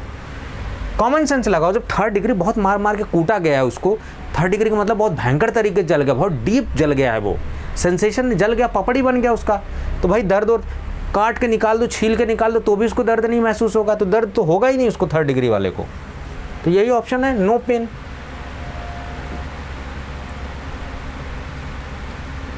दूसरे लोग क्या करेंगे, इसका आंसर 17 का ए बता के निकल लिए। भाई यही मुझे नहीं करना जो मार्केट में चल रहा है। अब देखो, अब कहोगे गुरुजी आपने विटामिन तो बताया था, विटामिन की मैंने क्या बताया था, कौन से विटामिन, उसका क्या केमिकल नेम होता है, क्या डिसीजेस। कहोगे गुरुजी ये तो कुछ और ही आ गया। तो हर विटामिन का फंक्शन भी आपको बताया था, याद हो तो। पूरी दुनिया को पता है कि विटामिन के क्लॉटिंग में, तो क्लॉटिंग से रिलेटेड आ गया तो के एकदम आंख मूंद के लगाना है। रिकेट्स में डी होता है। विटामिन ई बाजपन, टोकोफेरॉल स्टेरिलिटी से बचाता है। विटामिन ए वर्णांधता से बचाता है। ठीक है, ये सब बातें आपको पता होनी चाहिए। अब देखो विटामिन से सवाल आया और हर साल विटामिन पे सवाल है। G++B में भी विटामिन पे सवाल आया हुआ है, यहाँ भी विटामिन। इसका मतलब ये टॉपिक ट्रेंडिंग है। लिख लीजिए कि हर साल पूरे इंडिया में कोई फार्मासिस्ट एग्जामिनेशन बनेगा, कोशिश पूरी होगी कि विटामिन पे सवाल पूछा जाए। या तो उसका नेम, उसका केमिकल नेम, उसका फंक्शन, किस चीज़ में मिलता है, यही सब पूछा जाता है आपसे। देखो यहाँ फंक्शन, यहाँ फंक्शन पूछ लिया है। तो ब्लड क्लॉटिंग में विटामिन के, ऑप्शन बी। आप कहोगे गुरुजी और क्यों नहीं है, तो और जब विटामिन पूरा डिटेल पढ़ो, यानी ये पूरा क्वेश्चन एक कॉन्सेप्ट है विटामिन का, तो आपको अच्छे से पढ़ना पड़ेगा। ठीक है, कभी कभी क्वेश्चन बहुत अच्छे लेवल का बना देता है, DI वगैरह में भी पूछ लेता है कि विटामिन क्या मेटाबॉलिज्म में मदद करते हैं कि सोर्स ऑफ एनर्जी होते हैं। सोर्स ऑफ एनर्जी विटामिन नहीं होते हैं, मेटाबॉलिज्म में काम करते हैं। ठीक है, source of energy carbohydrate, fat होते हैं। अब कुछ लोग चढ़ जाएंगे, नहीं सर ऐसा नहीं है। अब देखो सब कोर्स से आया हुआ भाई साहब, सब कोर्स से आया हुआ है, आप लोग पढ़ते नहीं हो, देखते नहीं हो। The biological source of yeast, होश दिलाऊं कहाँ पढ़ाया मैंने, होश दिलाता हूँ आपको। माइक्रो ऑर्गेनिज्म, माइक्रोबायोलॉजी के चैप्टर में जो माइक्रो ऑर्गेनिज्म, उसमें फंगस, ईस्ट, वायरस, बैक्टीरिया, तो उसमें बाकायदे मैंने ईस्ट और ये एक जगह, वहाँ से भी ईस्ट, तो ईस्ट का मैंने सोर्स बताया सैक्रोमाइसिस सेरेवेसी। दूसरी जगह आपको याद दिलाता हूँ, एंटी फंगल ड्रग, तो फंजाई के 2 पार्ट मैंने बताए थे, मोल्ड्स और ईस्ट। याद आ रहा है कुछ, एक मोल्ड होता है, एक ईस्ट होता है। तो मैंने बटर वटर बताया था आपको एग्जाम्पल, सब कुछ वही वाला ईस्ट है। याद आ गया होगा, होश आ गया होगा। ठीक है, तो सैक्रोमाइसिस सेरेवेसी याद आया कुछ, 2 जगह पढ़ा रखा है सेम चीज़। चलो सब कोर्स से आया हुआ भाई साहब, सब देखो डायरेक्टली इनडायरेक्टली। अब ये कहोगे गुरुजी ये तो नहीं पढ़ाया आपने, ना ये तो बिल्कुल नहीं पढ़ाया। अभी होश दिलाता हूँ, नहीं पढ़ाया है। स्पूरियस ड्रग्स, अब होश दिलाऊँ कहाँ पढ़ाया है। जब जूरिस्प्रूडेंस पढ़ाया, आप प्लेलिस्ट खोलिए जूरिस्प्रूडेंस में, जाइए D&C एक्ट पे, और वहाँ पढ़ाया मिस ब्रांडेड, स्पूरियस, एडल्ट्रेटेड, तीनों ड्रग में डिफरेंस बताया भाई साहब। हर साल सवाल पूछा जाता। ये सवाल तो फार्मासिस्ट में पूछ लिया है। DI का तो बहुत पेट सवाल है। This is called the trend analysis, this is called the experience. ठीक है, देखो स्पूरियस ड्रग पे जो मैंने आपको पढ़ा, नहीं यकीन खोल के देखो भाई साहब। और अगर मैं गलत बता रहा हूँ तो 10 चप्पल मारो मुझे, 10 जूते मारो। ठीक है, कोई दिक्कत नहीं है अगर झूठ बोल रहा हूँ, मैं तो सही बता रहा हूँ मैं। कहोगे क्या सर जूता चप्पल, आप तो हिंसात्मक हो रहे हैं। भाई गांधी जी भी पहले नॉन वायलेंस के पुजारी थे और बाद में हिंसात्मक ही हो गए थे, ठीक है। अब गुजरात वासी बुरा ना माने कृपया, ठीक है। ये सारी चीज़ें तो स्पूरियस ड्रग जब इमिटेशन हो, सब्स्टिट्यूट, जब आप एनके जैन की बुक में पढ़ोगे ना ये सब डीएनसी एक्ट में, वहाँ वर्ड लिखा रहेगा इमिटेशन, सब्स्टिट्यूट, रिजम्बल ड्रग, मिलती जुलती, तब ये किस कैटेगरी में आता है, स्पूरियस। अगर कोई दवा है, जैसे मान लो यहाँ ये दवा पड़ी हुई है, अब आपको कॉन्सेप्ट, ये दवा, इस पर लेबल प्रॉपर नहीं है, ऐसे झंडू तरीके से लेबल बना दिया गया, तब उसको क्या बोलेंगे, मिस ब्रांडेड दवा बोलेंगे, अगर लेबल प्रॉपरिंग नहीं है। ये सब पढ़ना पड़ेगा। तो आज सवाल स्पूरियस पे है, कल मिस ब्रांडेड एडल्ट्रेटेड पे बनना तय है। तो आपको ये ट्रेंड पकड़ना है, तो आपको तुरंत इस क्वेश्चन के सामने तुरंत इस एडल्ट्रेटेड और मिस ब्रांडेड का वो लिख लेना है, ताकि सवाल अगली बार कभी, इसी को कहते हैं स्मार्ट प्रिपरेशन, इसी को कहते हैं एनालिसिस, कि कमी कहाँ रह गई है, यही कमी रह गई है। आप लोग क्या करते हो कि जो सिलेबस में दिया वो तो पढ़ते रहते हो। भाई साहब जब आप पिछले प्रैक्टिस पेपर लगाते हो ना, तो जो टीचर, भाई 1 घंटे में पॉसिबल नहीं कि सब कुछ टीचर पढ़ा देगा, कुछ लूप होल बचा रह गया है। तो वो जब ऐसे सवाल, अब जैसे ये, अगर किसी ने ये कैटेगरी नहीं पढ़ा, मान लो किसी के टीचर ने नहीं पढ़ा है, लेकिन इसके बाद एडल्ट्रेटेड वो पढ़ेगा, तो वो लूप होल आप भर रहे हो, यानी आप अपनी तैयारी को पुख्ता कर रहे हो। ऐसे ही सिलेक्शन होता है छोटी छोटी चीज़ों से। टेस्ट सीरीज लगाते हो तो जो क्वेश्चन नए होते हैं, टेस्ट सीरीज लगाने का मतलब नहीं होता कि यहाँ आया और एक साथ सब आंसर लगा और रट लिया, ऐसे बच्चे करते हैं और 150 लगा दे, मार चौड़े होकर जा रहे हैं, बिल्कुल जी फाड़ देंगे एकदम, बिल्कुल कुछ नहीं होने वाला भाई साहब, आपको कुछ नहीं होने वाला। और कोई बच्चा एक टेस्ट सीरीज लगा के जाएगा, लेकिन हर ऑप्शन को अच्छे से लगा के जाएगा, ऐसे डिटेल एक्सप्लेनेशन में लगा जाएगा, मैं गारंटी दे रहा हूँ वो बच्चा पहले सेलेक्ट होगा आपसे। आप 200 टेस्ट सीरीज के नंबर पे फोकस मत करिए, एक ही लगाइए, 2 ही लगाइए, लेकिन अच्छे से लगाइए, सही से लगाइए, ठीक है। आप लोग गलत डायरेक्शन में पढ़ाई कर रहे हो, मैं बता रहा हूँ, गलत डायरेक्शन में पढ़ाई कर रहे हो, सही डायरेक्शन में पढ़ाई करो। आप पढ़ाई कैसे करनी, कैसे सिलेक्शन लिया जाता, मैं बता रहा हूँ अपना तजुर्बा। फ्री में नहीं मिलता कहीं भी, लेकिन यहाँ फ्री में है। यूट्यूब थैंक यू बोलिए कि हमसे आपसे जुड़ने का मौका यूट्यूब ने दिया लिया। सबसे बड़ा धन्यवाद तो यूट्यूब को देना चाहिए, जिसने हमें एक माध्यम दिया कि हम आप जुड़ पा रहे हैं। बाकी तो जो कुछ भी है वो है, लेकिन यूट्यूब एक बहुत बढ़िया माध्यम है जिसकी वजह से आज हम जुड़ पा रहे हैं। अब देखो, आप कहोगे सर ये तो आपने नहीं पढ़ाया था। भाई साहब जो डायरेक्ट नहीं क्वेश्चंस कभी पूछा जाता रटा रटा है, आपको दिमाग लगाना पड़ेगा। टीचर कॉन्सेप्ट पढ़ाता। अब देखो कैसे बता रहा हूँ आपको, मैंने टाइप ऑफ ग्लासेस पढ़ाया, जरा होश दिलाता हूँ आपको। सूटिक्स में जो packaging, quality control test of packaging, उससे पहले पैकेजिंग का एक चैप्टर, पहले चैप्टर में टाइप ऑफ ग्लासेस बताया है। देखिए एक बात मैं आपको बता दूँ, आपको हमारा एक टेलीग्राम चैनल भी ज्वाइन करना चाहिए, आपको हमारा चैनल सब्सक्राइब जरूर करना चाहिए। क्यों? क्योंकि ये टेलीग्राम चैनल में मैंने डाला हुआ पूरा एक स्क्रीनशॉट स्लाइड डाला हुआ। आप अभी जाकर सर्च करिए टेलीग्राम में, मीडिया में जाइए और टाइप ऑफ ग्लासेस में आप देखिए मैंने पढ़ाया हुआ है। आपको यकीन नहीं होगा तो अभी खोल के देखिए टेलीग्राम, इनोवेटर्स अड्डा वाला चैनल का, ठीक है। अब देखो कितना ट्रिकी है क्वेश्चंस, कभी भी पका पकाया नहीं देंगे। अब देखो सॉल्व करने का तरीका क्या है। ग्लासेस क्या होते हैं, टाइप 1, 2, 3, 4। अब देखो, अभी छोड़ दो इसमें।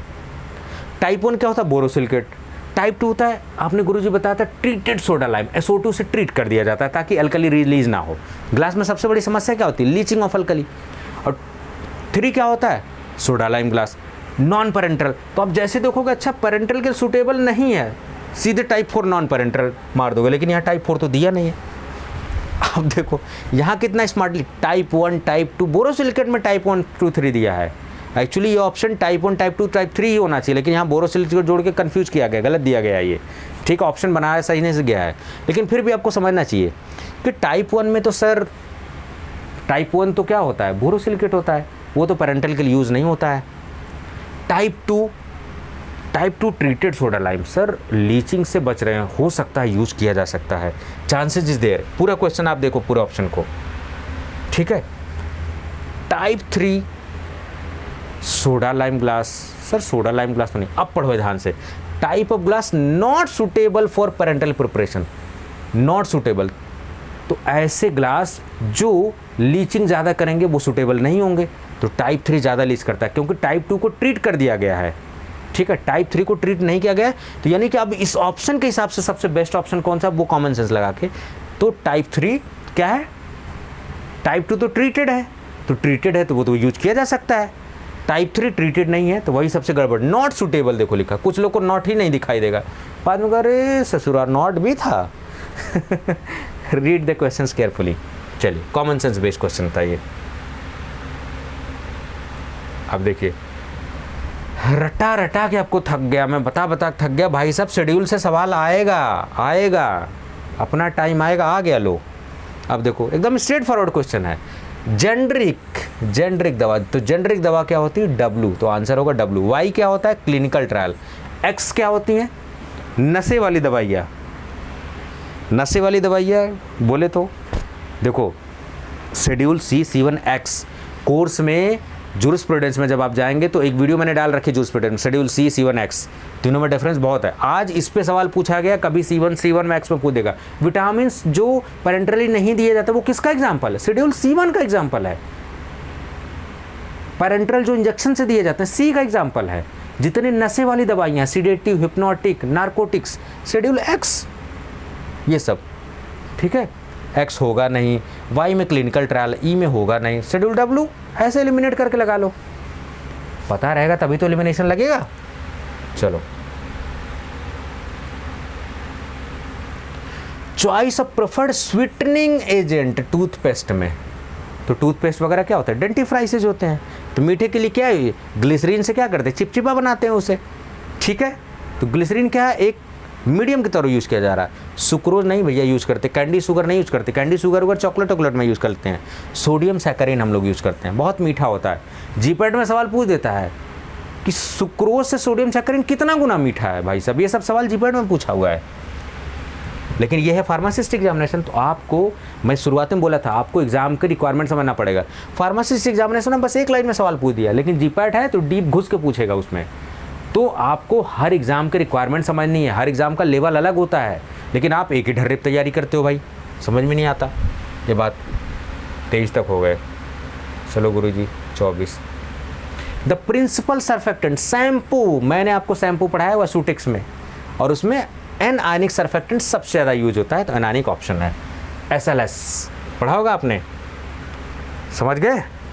चलो देखो सब आया हुआ है भाई साहब, सब आया हुआ है, आप देखो तो सही, तुरंत आप एकदम छुरी लेके चढ़ जाते हो। अब ये भी पढ़ाया हुआ मैंने, टाइटेनियम डाइऑक्साइड। टाइटेनियम क्या होता है? ओपेसिफायर। तो ओपेसिफायर की जरूरत कहाँ पड़ेगी? धूप ऊप से बचने के लिए, तो सनस्क्रीन में यूज होता है भाई साहब, सनस्क्रीन में टाइटेनियम डाइऑक्साइड, ओपेसिफायर।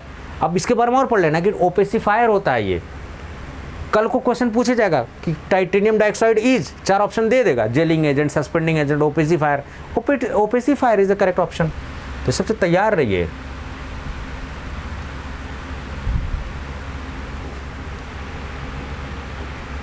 आज आप बहुत कुछ सीख के जाओगे, मैं बता रहा हूँ आपको, सच में यकीन मानिए आप बहुत कुछ सीख के जाने वाले हैं। Castor oil in nail lacquer preparation में, नेल लेक्वर में कैस्टर ऑयल कैरियर की तरह यूज़ किया जाता है। प्लास्टिसाइजर की तरह क्या यूज़ किया जाता है? PEG, ठीक है। ये सारी चीज़ें रिमूव करने के लिए हम लोग क्या यूज़ करते हैं? एसीटोन, देख रहा आपने, एसीटोन यूज़ करते हैं हम लोग जनरली हटाने के लिए। नेल लेक्वर, नेल पॉलिश को नेल लेक्वर बोलते हैं, ठीक है। 26 क्वेश्चन।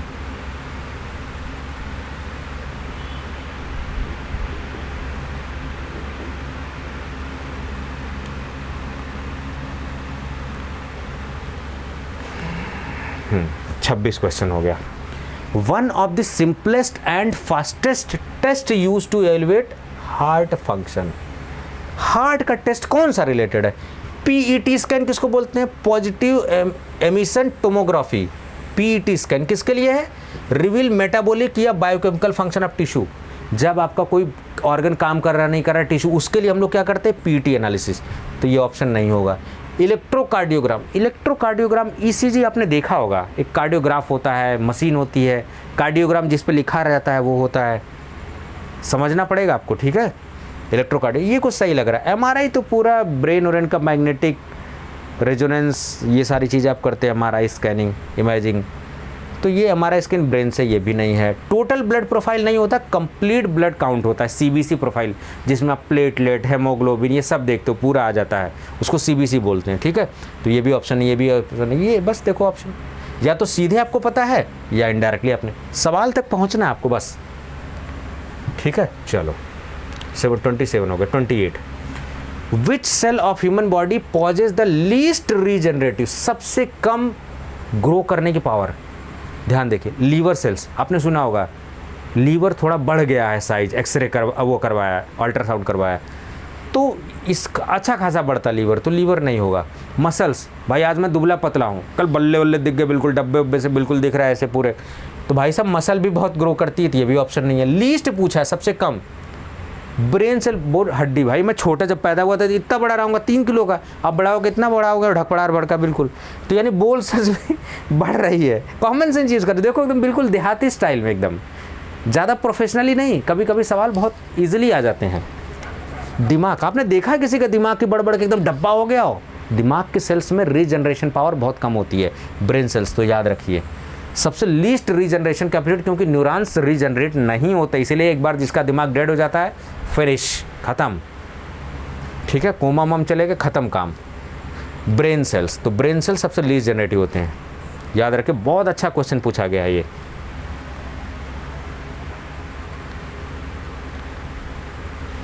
चलिए भाई साहब, अब देखिए, ये मैं इस ड्रग को बोलूँगा कोग्नोसी में, मुझे याद आ रहा मैंने पढ़ाया है, लेकिन थोड़ा सा डाउट लग रहा है पढ़ाया कि नहीं पढ़ाया था, लेकिन मुझे याद है मैंने यूट्यूब पे बहुत अच्छे से पढ़ाया हुआ है। यूट्यूब पे जो कोग्नोसी का पहला लेक्चर है उसमें ड्रग्स के बारे में मैंने, ऑर्गेनाइज्ड ड्रग, अनऑर्गेनाइज्ड ड्रग, जो चीरा फाड़ा करके निकाला जाता है वो अनऑर्गेनाइज्ड ड्रग होती है, जो नॉर्मल निकाली जाती है वो ऑर्गेनाइज होती है। वही देखो सवाल पूछ लिया। तो अगर आप यूट्यूब पे फॉलो करते हो मुझे, जो कम्युनिटी में पोस्ट है उसको पढ़ते हो, आप वीडियोज़ आती है उसको भले से फास्ट करके देखो, लेकिन देखते हो, फ़ायदा होगा। तो जिसने भी यूट्यूब से देखा होगा उसने 100% किया होगा।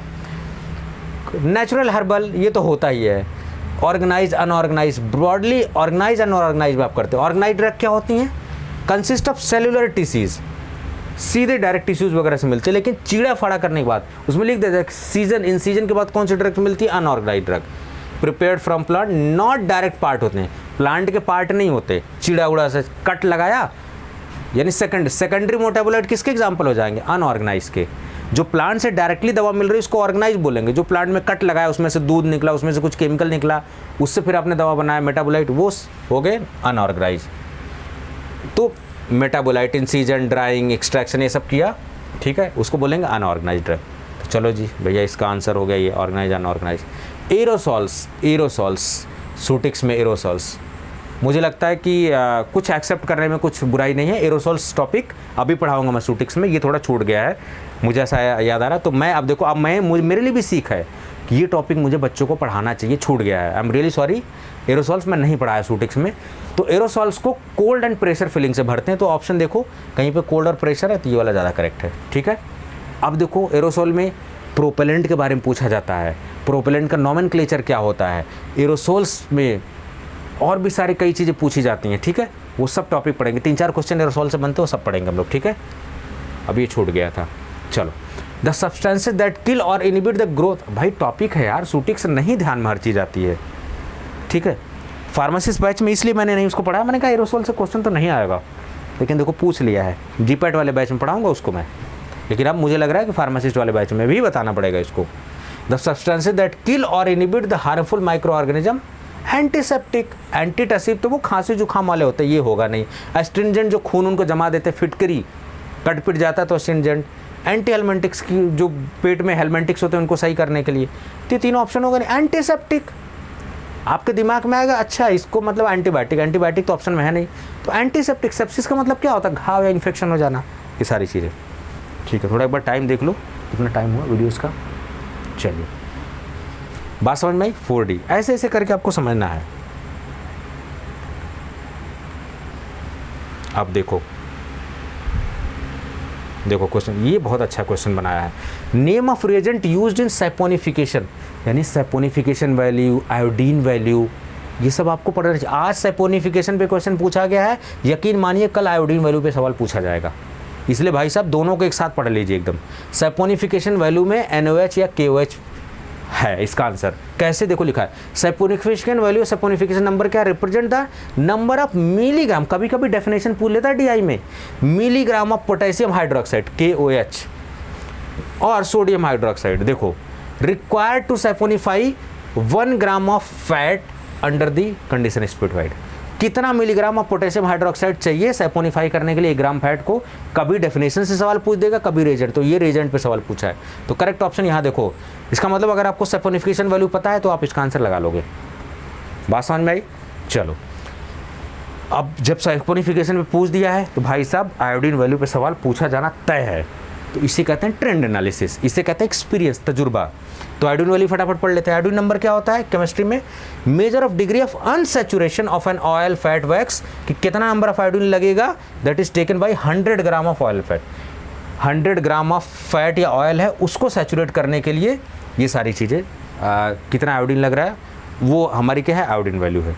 यहाँ पर क्या है, सैपोनिफाई करने के लिए कितना लग रहा है, क्या चाहिए सब, सैपोनिफिकेशन वैल्यू में बेस चाहिए होगा। तो याद रखिएगा आयोडीन वैल्यू आज बता दिया, याद रखिएगा, सवाल कहीं भी आया। और मैं आपको यकीन दिला रहा हूँ, फ्यूचर में इस वीडियो को देखने के बाद कोई फार्मासिस्ट एग्जामिनेशन देने जाओगे, आपके बहुत से कॉन्सेप्ट मैंने यहाँ क्लियर कर दिया, आपको हेल्प मिलने वाली है, 100% आपको हेल्प मिलने वाली है। 32, 33। फिर देखो विटामिन पे सवाल आ गया, भाई साहब विटामिन नहीं छोड़ रहा है विटामिन के फंक्शन पे सवाल पूछा गया। Vitamin act as antioxidant, tocopherol vitamin E को बोलते हैं भाई साहब। अब देखो सवाल सीधे ABCD नहीं दिया है, सीधे देखो इनको केमिकल नेम से दे दिया, कितना खेला हो बे। क्वेश्चन बनाया जाता है टिपिकल ऑप्शन से। तो विटामिन B7 बायोटिन बोलते हैं, ठीक है। थियामिन B1 को थियामिन, याद कर लीजिए, सवाल पूछा जाएगा, 100% पूछा जाएगा। B1 thiamine, B2 riboflavin, B3 niacin, B5 pantothenic acid, pyridoxine B6, B7 biotin. तो यहाँ बायोटिन है तो यहाँ लिख लीजिए कि इसको B7 बोलते हैं भाई साहब। फोलिक एसिड B9 होता है, तो B9 लिख लीजिए। कोबालामिन B12 होता है। नियासिन आप देखो यहाँ B3 होता है। लेकिन यहाँ तो सवाल ऐसा पूछा ही नहीं गया है, लेकिन पूछा जाएगा भविष्य के एग्जामिनेशन में। मैंने आपसे बताया था कि उनके केमिकल नेम पे आप पढ़ लीजिए, देखो केमिकल नेम से ऑप्शन दिए। अगर आप केमिकल नेम नहीं पढ़ोगे तो आप पहचान कैसे पाओगे कौन से विटामिन है ये, ठीक है। तो एंटीऑक्सीडेंट की तरह टोकोफेरॉल विटामिन ई यूज़ किया जाता है। और ये एंटी स्टेरिलिटी, और लिख लीजिए एंटी, जो बाजपन को दूर करता है, महिला हो चाहे पुरुष हो, बच्चे पैदा होने की टेंडेंसी बढ़ाता है, बाजपन से दूर करता है उसको, ठीक है, बाज नहीं होने देता विटामिन ई, ठीक है। एंटी स्टेरिलिटी फैक्टर भी होता है विटामिन ई, ये बात याद रखिएगा आप लोग, ठीक है। चलिए विटामिन पे दूसरा सवाल है। आप लोग एक्चुअली रिक्वायरमेंट नहीं समझ पाते हो भाई। जब आप फार्मेसिस्ट पे बैठे हुए हो, काउंटर पे बैठे हुए हो, तो आपके पास वही सर्दी जुकाम वाले, BP वाले पेशेंट, डायबिटीज़, यही सब पेशेंट आएंगे। तो इन्हीं सब पे सवाल भी पूछा जाएगा। अब देखो BP पे सवाल, डायबिटीज़ पे सवाल, सर्दी जुकाम पे सवाल, यही सब पे सवाल पूछा गया है। विटामिन पे सवाल फार्मेसिस्ट में इतना, अब आप लोग बहुत हाई फाई पढ़ते हो, पूरा हवा बना के एकदम। कोचिंग वाले भी पता है क्या, 1 साल पढ़ाते रहते हैं आपको।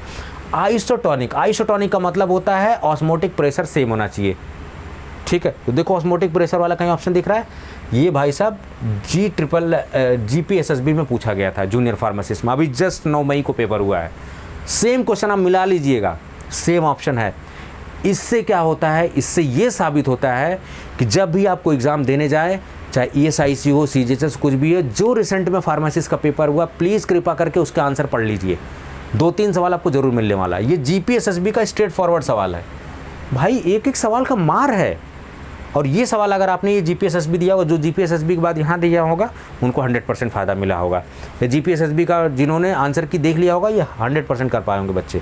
तो ऑस्मोटिक प्रेशर सेम, जहाँ भी आइसोटोनिक का मतलब होता है ऑस्मोटिक प्रेशर 0.9% वेट बाई वो वॉल्यूम की वेट बाई वेट, ये आइसोटोनिक होता है, ठीक है। ये भी याद रखना। NaCl 35। Drug that increases urine flow. कहोगे सर ये तो आपने पढ़ाया नहीं गुरुजी। जब पॉइजनिंग पढ़ाया था मैंने आपको, जब पॉइजनिंग के बारे में बताया था, एंटीडोट के बारे में बताया था, तो जब पॉइजनिंग में क्या किया जाता है, आपके पेशाब को फास्ट, अगर आपने एसिडिक दवा खा लिया, एल्कलाइन मीडियम बनाया जाता है पेशाब को। अगर आपने एल्कलाइन दवा खा लिया तो एसिडिक मीडियम बनाया जाता है, ताकि पेशाब के रास्ते यूरिन निकल जाए। तो पेशाब के रास्ते यूरिन बढ़ाने के लिए कहाँ यूज़ करते हो, क्या यूज़ करते हैं, डायूरेटिक्स, डायूरेसिस। और पेशाब को कम करने के लिए ADH, एंटी डायरेटिक हार्मोन होता है, ADH। तो पॉइजनिंग वगैरह में डायरेटिक एजेंट देते हैं। और BP, जिनका BP बढ़ गया होगा, उसमें भी डायरेटिक एजेंट यूज़ करते हैं। तो पेशाब बढ़ाने के लिए क्या यूज़ किया जाता है, डायूरेटिक्स, ठीक है। ट्रैंक्विलाइजर्स क्या होते हैं, CNS सिस्टम से रिलेटेड है ये सब चीज़ें, चलो देखो कितना बढ़िया सिंपल सा क्वेश्चन है ये, it's common sense question. Heterocyclic nucleus present in sulphadiazine, pharmaceutical chemistry. Sulphadiazine में कौन सा होता है? पाइपरिडीन रिंग होता है। ये कुछ बच्चों को नहीं भी कर पाएंगे, उतना नहीं हर दवा का रिंग याद रहता है, तो कर लिए तो ठीक, नहीं कर लिए तो इसमें टेंशन वाली बात नहीं है, क्योंकि ये हार्ड क्वेश्चन है, अच्छा क्वेश्चन है ये। During cell division, cell division में भाई, सेल डिवीजन में क्या होता है? सेल में क्या होता है? डीएनए, तो डीएनए प्रोड्यूस होगा भाई साहब, डीएनए। आरबीसी डब्ल्यूबीसी से क्या लेना देना? बैक्टीरियोफेजेस क्या होते हैं? ऐसे वायरसेस जो बैक्टीरिया को मारते हैं उनको बैक्टीरियोफेजेस बोलते हैं। मैंने आपको कहाँ पढ़ाया था ये? माइक्रो ऑर्गेनिज्म में बैक्टीरियोफेजेस, तो लिख लीजिए, कभी पूछ देगा। गंगा जी में, गंगा रिवर में क्या बैक्टीरियोफेजेस ही पाए जाते हैं, पानी सड़ता नहीं, आपने देखा होगा। तो ऐसा वायरस जो बैक्टीरिया को मार के खाए उसको बैक्टीरियोफेजेस बोलते हैं। सेल डिवीजन में डीएनए आरएनए की ज़रूरत होती है, तो डी बहुत सवाल सिंपल सा है, लेकिन इसमें भी कुछ लोगों का जो है, अब भाई लिपिड होते हैं, लिपिड नेचुरल लिपिड और easily soluble, like dissolves like concept बताया था मैंने आपको। तो लिपिड है तो ऑयल में ज़्यादा घुलेगा, वाटर में क्यों घुलेगा भाई? हैं, lipid like dissolves like, lipid है तो ऑयल से घुलेगा, सिंपल सी बात है। लाइक डिजॉल्व्स लाइक कॉन्सेप्ट है। The drug that are used to treat malignant condition of neoplasm, neoplasm का मतलब सेल डिवीजन बहुत बढ़ रहा है, मतलब सेल अनकंट्रोल सेल डिवीजन हो रहा है। तो साइटोटॉक्सिक ड्रग क्या होती है? एंटी कैंसर ड्रग को बोलते हैं। एंटी नियोप्लास्टिक ड्रग भी एंटी कैंसर ड्रग को बोलते हैं। एंटी कैंसर ड्रग ऑप्शन में दिया है और लास्ट में पूछा ऑल ऑफ द अबव, तो सारे ऑप्शन का तो एक ही नाम है, तो इसका आंसर क्या होगा? All of the above. लेकिन कुछ लोगों ने कहा अरे भैया ये साइटोटॉक्सिक क्या है, एंटी नियोप्लास्टिक क्या है पूछ दिया, नियोप्लास्टिक तो कभी सुने ही नहीं थे। सब इसी का नाम है, एंटी नियोप्लास्टिक। और अगर कीमोथेरापेटिक एजेंट के नाम से भी आ जाए तो भी एंटी कैंसर ड्रग है, कीमोथेरापेटिक एजेंट, तब भी आप समझ लीजिए, क्योंकि वो भी एंटीबायोटिक होती है, कैंसर में ज़्यादातर यूज़ की जाती हैं मोस्टली। कीमोथेरेपी खाली कैंसर के लिए यूज़ करते हैं, लेकिन मोस्टली यूज़ की जाती है। तो कभी कीमोथेरापेटिक एजेंट भी ऑप्शन में दे दे तो भी ऑप्शन सही होगा कैंसर वाला ही। 40 लिमिट टेस्ट, देखो बार बार मैंने बोला जीपीएसएसबी में भी लिमिट टेस्ट, मैंने बच्चों से बोला पढ़ के जाना, ये बात अलग है, उसमें नहीं आया, यहाँ आ गया। तो कुछ भी पढ़ा जाए नहीं जाएगा, कहीं ना कहीं तो फंसीगा ये। तो लिमिट टेस्ट आपने खूब रट्टा मारा होगा, आयरन, सल्फर, आर्सेनिक। आर्सेनिक में गडजेट अपरेटस लिख लीजिए, Gutzeit apparatus is used in arsenic, ठीक है। लिमिट टेस्ट क्यों करते हैं? इम्प्योरिटीज़ को पकड़ने के लिए। तो देखो कहीं इम्प्योरिटीज़ दिख रही है, क्वान्टिफाई द इम्प्योरिटीज़, क्वान्टिफाई नहीं करते हो, खाली पकड़ते हो, बस प्रेजेंस देखते हो, तो ये है क्वान्टिफाई कितना है वो थोड़ी लिमिट टेस्ट से पता लगता है भाई, क्वालिटेटिव टेस्ट है, नॉट क्वांटिटेटिव टेस्ट, ठीक है। देखो सब इम्प्योरिटीज़ कहोगे सर रिएक्ट करता है, डिफरेंशिएट करता है, क्वांटिफाई करता है, ये बहुत अच्छे लेवल का क्वेश्चन है। देखो सेम ऑप्शन अगर बना रहे आप समझ जाइए कि ये अच्छे लेवल का क्वेश्चन है, ऑप्शन से टिपिकल बनाया गया है। इसका मतलब आपका कॉन्सेप्ट चेक किया गया। मैं बार बार आपको कॉन्सेप्ट पे फोकस करने को बोलता है, कॉन्सेप्ट तो डिटेक्ट करते हैं, यानी क्वालिटेटिव मेथड है लिमिट टेस्ट। कितना है वो नहीं बताएगा, इम्प्योरिटी किस चीज़ की इम्प्योरिटी वो बता देगा। 41 चलिए, मेरे हाथ में रिमोट था और मैं रिमोट यूज ही नहीं कर रहा था यार। What is the major function of carbohydrate? अब बताइए भाई साहब, बायोकेमिस्ट्री में कार्बोहाइड्रेट में पढ़ा के परेशान हो गए भैया, एनर्जी। कार्बोहाइड्रेट्स कहाँ से मिलता है? खाना खाने से। रोटी खाओगे, चावल खाओगे, कार्बोहाइड्रेट मिलेगा, उसी से एनर्जी मिलेगा। सोर्स ऑफ फूड, मिनरल थोड़ी नहीं मिलता है भाई साहब, वाटर थोड़ी मिलता है कार्बोहाइड्रेट से, ठीक है। तो all of the given option तो होगा ही नहीं, ठीक है। स्टोरेज, एक वो बच्चा होगा जिसको पता होगा फूड स्टोरेज के लिए, एनर्जी के लिए, एक वो बच्चा होगा कहेगा वाटर तो नहीं, मिनरल से नहीं, ऑल ऑफ तो होगा नहीं। तो ऐसे करके एलिमिनेशन, देखो एलिमिनेशन लग रहा है, मेथड ऑफ एलिमिनेशन जो बताया था ना, मेथड ऑफ एलिमिनेशन देखो कैसे मैं लगा रहा हूँ। As per Indian pharmacopoeia a tablet should not be, tablet आपने देखा है गोल होती, बिल्कुल देखा सर, चपटी होती बिल्कुल देखा है, बाई कन्वेक्स होती बिल्कुल देखा सर, स्टार शेप के ऐसे कौन सी हमने टैबलेट देखी सर, ऐसे तो नहीं देखा हमने, टॉफ़ी वॉफ़ी देखा है, तो यही कुछ डाउट लग रहा है। बिल्कुल सही जवाब है आपका, स्टार शेप के टैबलेट कहाँ देखे हो भाई, फालतू भौकालबाजी। Beta blocker that decreases systolic and diastolic, बहुत अच्छे लेवल का क्वेश्चन है, बहुत बच्चे एटिनोलॉल प्रोपेनॉल लगा के आए हैं, लेकिन इसका ऑप्शन है नेबेयोल, ठीक है। ये सारी चीज़ें चलो इसके बारे में पढ़ लीजिएगा, बीटा ब्लॉकर ही है।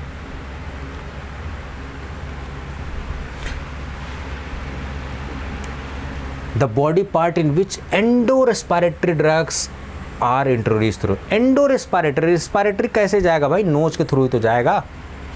चलो यूनिट डोज डिस्पेंसिंग सिस्टम, अब देखो वही floor system, unit system, drug distribution, DSBM, दूसरा सवाल है DSBM से। तो unit dose dispensing system in patient को पूछा जाता है। आपको आप कमेंट करके बताइएगा OPD वाले पेशेंट किसको कहते हैं, एम्बुलेटरी पेशेंट किसे कहते हैं, सब बताइएगा, ये सब पता होना चाहिए।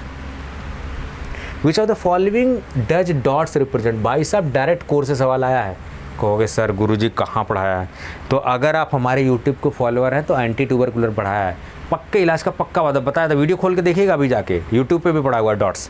और जब एंटी ट्यूबरकुलर ड्रग्स आपको पढ़ाया था तो बड़ा बड़ा एकदम लिख के इतना बड़ा बड़ा बताया था, डॉट्स भैया, डायरेक्ट ऑब्जर्वेशन ट्रीटमेंट्स डॉट्स, जिसमें क्या होती है आपके हेल्थ केयर जो वर्कर होती है, जैसे मान लो मैं मरीज हूँ, भगवान ना करे मैं मरीज हूँ, और मेरे अगल बगल जो आशा है हेल्थ केयर वर्कर है, उसको इंस्ट्रक्शन दिया जाएगा भैया जाओ देखो दवाई ववाई है कि नहीं है। तो डायरेक्ट ऑब्जर्वेशन में, हेल्थ केयर वर्कर के डायरेक्ट ऑब्जर्वेशन में है, तो उससे क्या होगा कि मैं दवा खाऊंगा, मेरे को दवा प्रॉपर मिलती रहेगी तो जल्दी ठीक हो जाऊंगा, आनाकानी नहीं करूंगा, उसको बोलते हैं डॉट्स थेरेपी। तो यही है डॉट्स थेरेपी कि आप हेल्थ केयर वर्कर की देख रेख में होते हो। DI में क्या होगा, पूछेगा कि डॉट्स है क्या, उसमें ऑप्शन देगा कि हेल्थ केयर आपकी निगरानी करेगा ऐसे वैसे, वो ऑप्शन देगा तो आपको समझना पड़ेगा। चलो direct observation long term treatment 6 महीने 8 महीने के लिए, तो जब डायरेक्ट ऑब्जर्वेशन में रहोगे जल्दी पेशेंट ठीक भी हो जाएगा। ठीक है, लॉन्ग टर्म ट्रीटमेंट देखो कितना क्लोज ऑप्शन दिया, short term treatment. Long term तो तब होगा ना जब आनाकानी करोगे, तो जब देख रेख में करोगे तो शॉर्ट टर्म ट्रीटमेंट। देखो अच्छा क्वेश्चन, ऑप्शन से टिपिकल बनाया हुआ है, बहुत से बच्चे इसमें फंसे होंगे।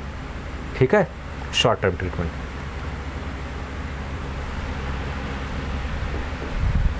विच of the following chemical agents are used in treatment of insomnia. Insomnia का मतलब नींद नहीं आती, तो नींद नहीं आती है तो उसके ट्रीटमेंट के लिए बेंजोडाइज़ेपिन भी यूज़ करते हैं, बारबिटूरेट्स भी यूज़ करते हैं। तो जब 2 ऑप्शन है और ऑल ऑफ द अबव है, हाई हमको पता है चाहे नहीं पता है, तो जब 2 है तो ऑल ऑफ द अबव तो होगा ही, तो लो भैया ठोको like all of the above. ऐसे सॉल्व किया जाता है क्वेश्चंस को। The method of volatile oil extraction, भाई साहब डायरेक्ट एकदम क्वेश्चन आया हुआ है उससे। कहाँ आया हुआ है, कोर्स में जो वोलेटाइल ऑयल है, वोलेटाइल ऑयल में मेथड ऑफ एक्सट्रैक्शन मैंने पढ़ाया हुआ आपको, enfleurage method, ecuelle method, steam distillation, Clevenger apparatus, कुछ होश आया? ठीक है, भांग का नशा उतर आ गया होगा तो आया होगा, तो उसमें मैंने आपको क्या बताया था, steam distillation. Volatile oil steam distillation से किया जाता है। ठीक है, ये देखो परफ्यूम वगैरह स्टीम डिस्टिलेशन 2 का B, कितना प्यारा सवाल है, एकदम डायरेक्ट कोर्स का सवाल है।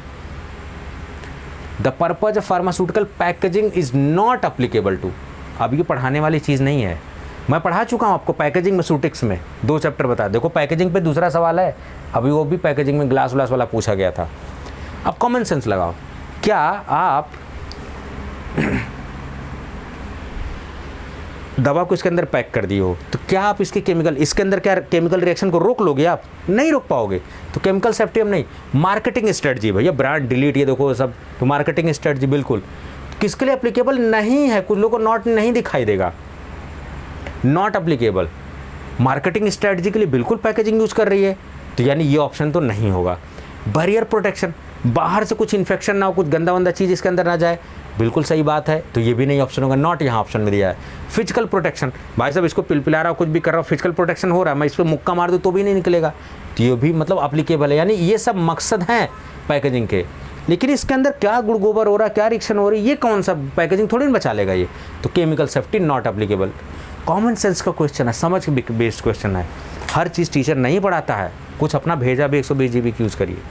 चलिए धीरे धीरे हम लोग आधे पे आ चुके हैं और रात के 12 बजने वाले हैं। ठीक है, बिना खाए मैं वीडियो बना रहा हूँ, डेडिकेशन देखो भाई का। Identify the correct one that all the information required to fold the polypeptide chain in 3D structure. 3D structure polypeptide, कहोगे गुरुजी ये तो आपको भी नहीं आ रहा है, ऐसा कुछ है क्या भाई साहब? नहीं भाई साहब, 3D स्ट्रक्चर ही प्रोटीन के होते हैं, primary protein, secondary protein, tertiary protein. कुछ होश आ रहा हो तो बताऊँ आपको। अब डायरेक्ट सवाल नहीं है, भाषा चेंज कर दिया, लेकिन उसी में कन्फ्यूज हो गए, अरे सर कहाँ पढ़ाया था आपने? तो भाई साहब जब आपको प्रोटीन अमीनो एसिड मैंने पढ़ाया था, प्राइमरी स्ट्रक्चर, सेकेंडरी स्ट्रक्चर, तो टर्शियरी स्ट्रक्चर ऐसे से पढ़ाया था, खूब उसी में सब मिला होगा, एकदम खबरा आ गया होगा ऐसे ऐसे बिल्कुल एकदम। तो कॉम्प्लेक्स स्ट्रक्चर 3D स्ट्रक्चर किसका होता है? अमीनो एसिड का होता है भाई साहब, और प्रोटीन अमीनो एसिड से बनता है। ठीक है, ये सारी चीज़ें। चलो, हिस्टोन प्रोटीन कॉम्प्लेक्स नहीं होता, सिंपल होता है वो। The volume of infusion injected into a when. ये भी भाई साहब कोई पढ़ाने वाली चीज़ नहीं है, कॉमन सेंस का क्वेश्चन है। अब ये बताओ, नस में मोर देन 5 से 10 ml, 5 से 10 ml से ज़्यादा लगाने का, हाँ ये ऑप्शन सही हो सकता है। लेस देन 1 से 10 ml, हाँ ये भी सही हो सकता है। लेकिन यहाँ पूछा हुआ इन्फ्यूजन, तो आपको इन्फ्यूजन वर्सेज बोलस, आपने देखा होगा एक डॉक्टर क्या करता है, एम्प्यूल लेता है, ऐसे कैंची से तोड़ता है गर्दन और फटाक से एक शॉट में लगा देता है। तो जो भी पेरेंट्रल एक बार में लग जाए लगाने के बाद उसको बोलते हैं बोलस, और जो धीरे धीरे करके आपकी बॉडी में आए उसको बोलते हैं इन्फ्यूजन। जैसे डेक्स्ट्रो जो लगता है आपको, कहते हैं ना हाँ ग्लूकोज की बोतल टांग दिया, धीरे धीरे जा रहा है, तो वो है इन्फ्यूजन। तो इन्फ्यूजन तो आप 1-1 लीटर चढ़ जाता है। तो देखो ऑप्शन इसमें more than 10 to 15 ml, less than 20। अब देखो आपको ये भी ऑप्शन सही है, ध्यान से सुनो कितना खेला गया ऑप्शन के साथ। मोर देन 5 से 10 ml, बिल्कुल सही बात है, 10 ml से ज़्यादा चढ़ाते हैं। लेकिन यहाँ देखा हुआ मोर देन 10 to 15 ml, यानी कि मोर देन में भी ये सबसे ज़्यादा, यानी 15 ml से ज़्यादा भी तो 1 लीटर तक हम लोग ग्लूकोज चढ़ाते हैं। इसका मतलब इन दोनों ऑप्शन में सबसे मोस्ट करेक्ट ये भी ऑप्शन सही है भाई साहब, ये भी ऑप्शन सही है। लेकिन यहाँ 10 ml से ज़्यादा यहाँ बोल दिया है कि 15 ml भी चढ़ाया जाता है, बिल्कुल 15 नहीं 1-1 लीटर तक चढ़ाया जाता है। तो इन दोनों ऑप्शन में मोस्ट करेक्ट ऑप्शन ये है, ये भी ऑप्शन सही है। लेकिन इन दोनों के तुलना में यही कह रहा हूँ कि सवाल आसान है लेकिन ऑप्शन से खेला गया है भाई साहब, ऑप्शन से। तो ये ऑप्शन करेक्ट होगा इसका 3 का C। 1 लीटर तक इन्फ्यूजन, आपने देखा होगा, मैं बिल्कुल प्रैक्टिकली आपको देहाती भाषा में पढ़ा रहा हूँ। यू हैव सीन जो डेक्स्ट्रोज की ड्रिप लगती है, 1-1 लीटर तक ग्लूकोज चढ़ता रहता 3-3 घंटे तक। स्मूथ मसल भैया आँख में भी होती है, हिलाने डुलाने में आसान होती है, सांस में भी आपकी होती हैं, ब्लैडर में भी होती है, तभी तो सिकुड़ता पिचकता फैलता रहता है स्मूथ मसल। तो all of the above option smooth simply.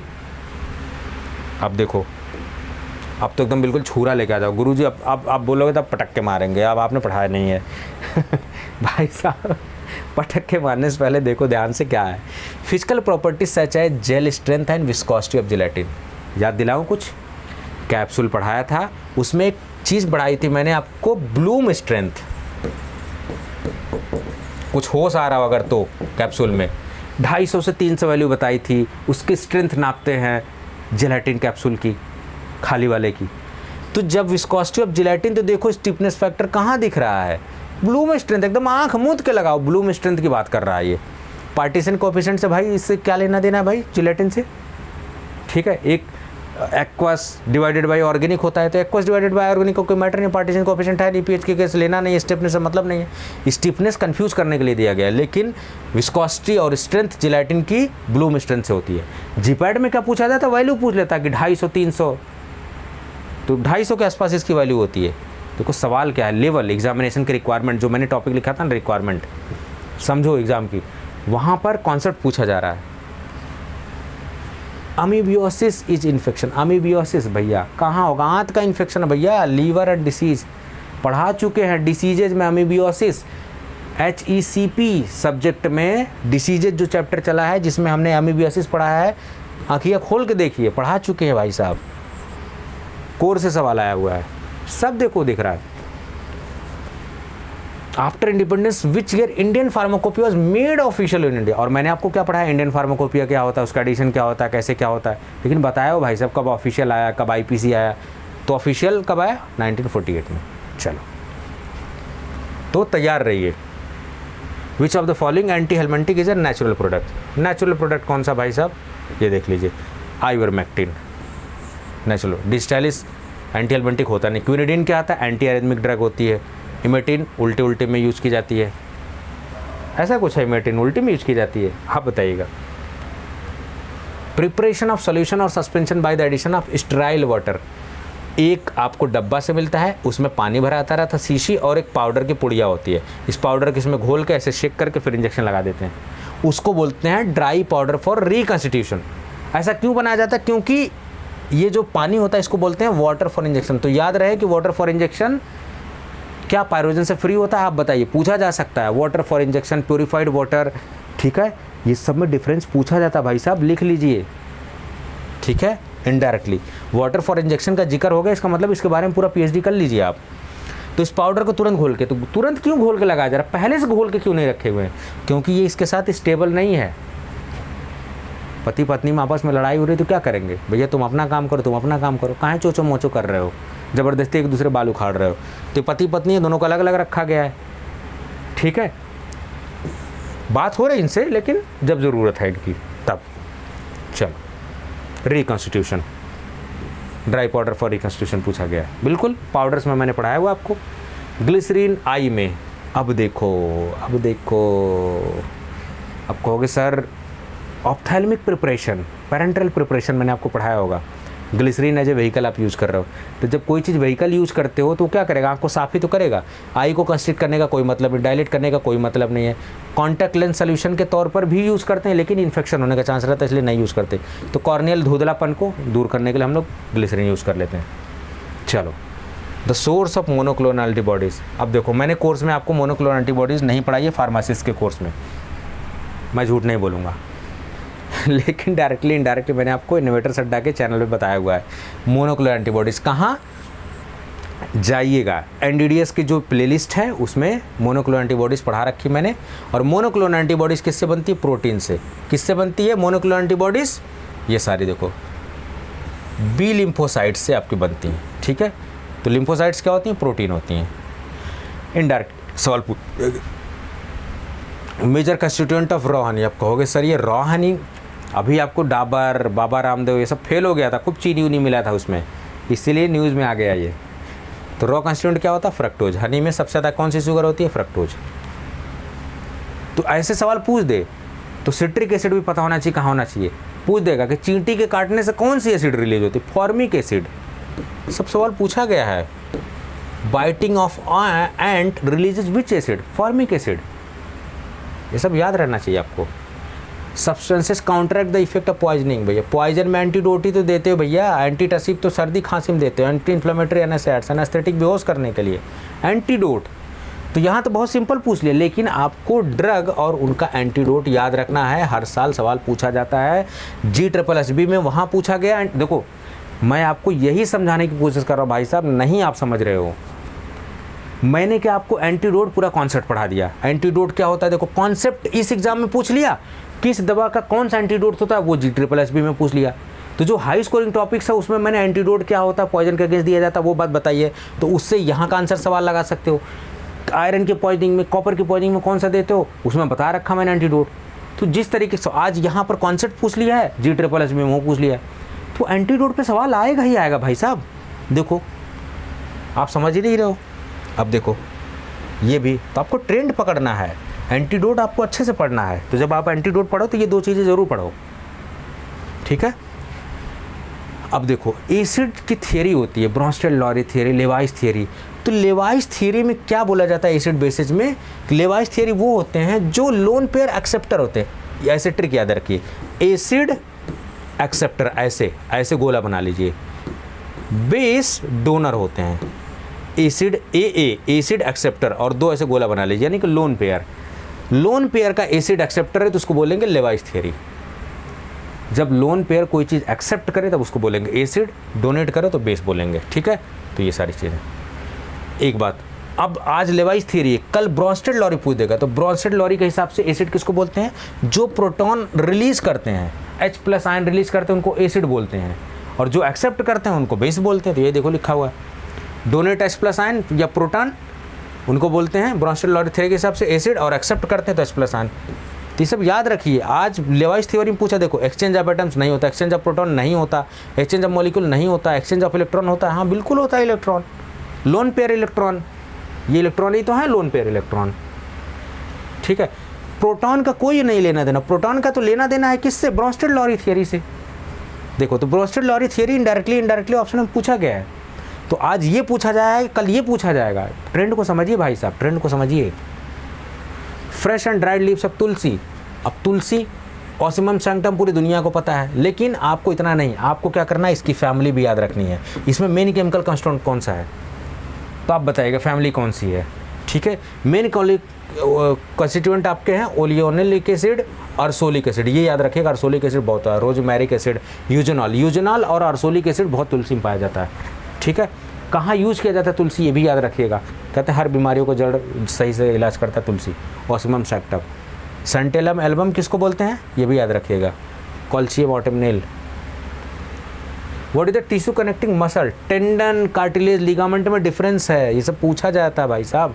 तो आपको टेंडन, कार्टिलेज, लिगामेंट तीनों में डिफरेंस पता होना चाहिए। जो मसल बोन को जोड़ते हैं और जो हड्डी से हड्डी को जोड़ते हैं, क्या उन्हें टेंडन बोलते हैं कि कार्टिलेज बोलते हैं? ये क्या है, कार्टिलेज है कि क्या है ये बताइएगा। ये जो है ऐसे देखो, इसमें भी तो हड्डी है, सबसे छोटी स्टेपिस है हड्डी और सबसे बड़ी जांग वाली हड्डी, ठीक है। कान ऐसे देखो, ये भी तो हड्डी है, इसको तोड़ मोड़ दे रहे हो, कान पता लगा उखाड़ चले गए। सबसे छोटी हड्डी स्टेपिस कहाँ होती? कान में। तो इन सबको, तो इसको बोलते हैं लिगामेंट। जो मसल को बोन से जोड़ता है उसको लिगामेंट बोलते हैं। हड्डी से हड्डी जोड़ता है क्या, उसको टेंडन बोलते हैं। आप चेक करिएगा, लिख लीजिएगा, हड्डी से हड्डी क्या, टेंडन बोलते हैं। लिगामेंट किसको बोलते हैं? ये सब बातें। कार्टिलेज किसको बोलते हैं? Active immunity, passive immunity. Active immunity का मतलब एंटीबायोटिक किस पे काम करती हैं? एंटीबायोटिक माइक्रो ऑर्गेनिज्म होते हैं, बीमारी करने वाले एजेंट होते हैं। जैसे आपकी बॉडी में आते हैं, आपको बॉडी पहचानता है, अरे भाई साहब अटैक हुआ है कुछ बाहर से, कुछ करो, तो लड़ने के लिए एंटीबॉडी बनाने लगती है बॉडी, तो इसको बोलेंगे एक्टिव इम्यूनिटी। लेकिन भाई साहब आपकी बॉडी ने अभी नहीं बनाया, आपको बाहर से वैक्सीन दी जा रही है, तो उसको बोलते हैं पैसिव इम्यूनिटी। जब बाहर से वैक्सीन दी जा रही है, जब बाहर से कोई ऐसी चीज़ आपके इम्यून सिस्टम को बूस्ट करने के लिए सप्लीमेंट दिया जा रहा है, उसको बोलते हैं पैसिव इम्यूनिटी। यानी कि बॉडी खुद नहीं बना रही है, बाहर से दिया जा रहा है, पैसिव इम्यूनिटी। तो ये वैक्सीन वगैरह किसके, पैसिव इम्यूनिटी में आएंगे, एक्टिव इम्यूनिटी में आएंगे, आप बताइएगा, ठीक है। तो एक्टिव इम्यूनिटी क्या होती है? स्लो एंड लॉन्ग लास्टिंग होती है, नेचुरली डेवलप होगी लेकिन लंबे समय तक। अब इम्यूनिटी डेवलप हो गई, अब कोरोना नहीं पकड़ेगा। अब इम्यूनिटी हो गई, अब इस चिकन पॉक्स नहीं होगा कभी भी हमें, ठीक है। एक्टिव इम्यूनिटी देखो लिखा हुआ है, occurs when own immune system बनाता है। पैसिव डिफरेंस क्या है? जब हम बाहर से लेते हैं उसको, someone else. Is a human body component which maximum immune response generated होता है। इम्यून रिस्पॉन्स कहाँ जनरेटेड होता है भाई? स्प्लीन से जनरेटेड होता है। विच of the following is not function of kidney? Kidney का फंक्शन नहीं है। रेगुलेशन ऑफ ब्लड पीएच, हाँ बिल्कुल काम हो सकता है। रिमूवल ऑफ मेटाबॉलिज्म, भाई किडनी तो फिल्टर करने काम करती है, तो है ही इसका काम। प्रोडक्शन ऑफ एंटीबॉडी, भाई किडनी कहाँ एंटीबॉडी प्रोड्यूस करती है भाई? ये तो होगा नहीं, तो सी तो नहीं होगा इसका ऑप्शन में, ठीक है। जब नहीं होगा इसका मतलब नॉट फंक्शन, इसका मतलब यही आंसर है इसका। Regulation of osmotic pressure in blood, तो आपको आपको पता हो हाइपरटेंशन मर्रास system, renin angiotensin aldosterone system, बहुत बड़ा सा पढ़ाया हुआ है। यूट्यूब चैनल पे भी वीडियो पड़ी हुई, हाइपरटेंशन वाले रास सिस्टम, खूब खाजमाज हो गया पूरा बोर्ड पे, वीडियो देखा होगा आपने, रास सिस्टम। तो रास सिस्टम अगर जिसको पता होगा वो सब पता होगा, पीएच को, वेस्ट को, ये सब को काम किडनी का होता है। लेकिन एंटीबॉडी नहीं प्रोड्यूस करती भाई किडनी। किडनी से एक एंजाइम रिलीज हो, इसको बोलते हैं रेनिन, बीपी रेगुलेट करने में यूज किया जाता है। ये सब याद होना चाहिए आपको। तो 3 का सी, नॉट पूछ लिया गया है, तो नॉट में यही है, एंटीबॉडी नहीं, तो यही करेक्ट है। ध्यान समझिए। Mouth washes known as, mouth washes are also known as. अब माउथ वॉशेज क्या होते हैं? अल्कोहलिक सोल्यूशन होते हैं सर, नहीं कुछ डाउट नहीं। ओरल क्लिनसर्स, माउथ पूछ रहा है भाई साहब। लिक्विड डेंटिफ्राइसेज होते हैं भैया, दांत साफ करने वाले।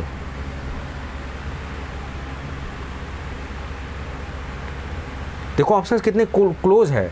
अभी पूछ देता हाइड्रोअल्कोहलिक, एलिक्सर्स बोलते हैं hydroalcoholic solution. Mouthwashes, oral cleansers, mouth washes क्या ओरल क्लिनसर्स भी तो हो सकते हैं? फेस वॉश नहीं, माउथ हुआ, गरारा किया आपने बोले, तो क्या माउथ को ओरली क्लिनसर नहीं है? ओरल क्लिनसर भी तो ऑप्शन हो सकता है। ऐसे ही 22 क्वेश्चन बनाते हैं ये, ठीक है। ऐसे क्वेश्चन में बच्चे फंसते हैं और घपला करते हैं लोग। इसमें कई ऑप्शन सही है। एक बार कितनी बार दवा एक दिन में खा सकते भाई साहब? सबसे बेसिक एग्जाम्पल पैरासीटामोल, दिन में कितनी बार चापते हो पैरासीटामोल? 3 से 4 बार, 3 से 4 बार ऑप्शन, बस पैरासीटामोल पूछा गया एकदम direct. Extent of pressure of zinc oxide पूछ लेगा कभी कभी, तो मैंने आपको कैलेमाइन लोशन पे पूरा पीएचडी करवाया हुआ है डोसेज फॉर्म में, याद आ रहा हो फार्मास्यूटिक्स में। तो कैलेमाइन लोशन पे डायरेक्ट सवाल ना पूछ के अच्छे लेवल में पूछेगा कि कैलेमाइन में क्या क्या कंपोनेंट होता है, बेंटोनाइट, जिंक ऑक्साइड, ये सब। लेकिन यहाँ पूछ लिया जिंक ऑक्साइड का कितना लेवल तक हम डाल सकते हैं, भैया हद थोड़ी ना है। अब सारा तो जिंक ऑक्साइड ही नहीं डाल दोगे, तो 98%। एक्सटेंट पूछा, एक्सटेंट का मतलब किस हद तक डाल सकते हो, 98%। अब कहीं देखो 98, 99 भी तो डाल सकते हैं, कहाँ लिखा होगा 98% ही डालना है? ये 22 क्वेश्चन है। ऐसे क्वेश्चन जो है ना भद्द पिटवाते हैं बिल्कुल एकदम। आप कहोगे सर ये क्वेश्चन तो पढ़ा नहीं आपने। साइज रिडक्शन, भाई साहब साइज रिडक्शन में मैंने आपको पढ़ाया मिल्स, उनके फंक्शन पढ़ाए हुए, जाके खोल के देखिए सूटेक्स की वीडियो। साइज रिडक्शन, बॉल मिल इसका आंसर है। शुगर मिल कहाँ होती है भाई? लाइफिलाइजर से क्या करते हैं, वैक्यूम लाइफिलाइजर, सुखाते हैं किसी चीज़ को, पंचिंग मशीन, ग्राइंडिंग वाली मशीन थोड़ी ना होती, कॉमन सेंस है। बॉल मिल, कौन सा प्रिंसिपल होता है, इम्पैक्ट होता है, कैट्रेशन होता है, पढ़ा रखा है साइज रिडक्शन में आपको already. Mechanism involve in mixing में bulk transport, molecular diffusion, laminar mix सब होता है। All of the above option correct है। नाइट्रोफ्यूरेंटोइन, फ्यूरेंटोइन यहाँ ट्रिक लिखा हुआ है, यानी कि नाइट्रोफ्यूरोन ग्रुप होता है, तो फ्यूरोन रिंग होगा इसमें, सिंपल कॉमन सा स्टेप है,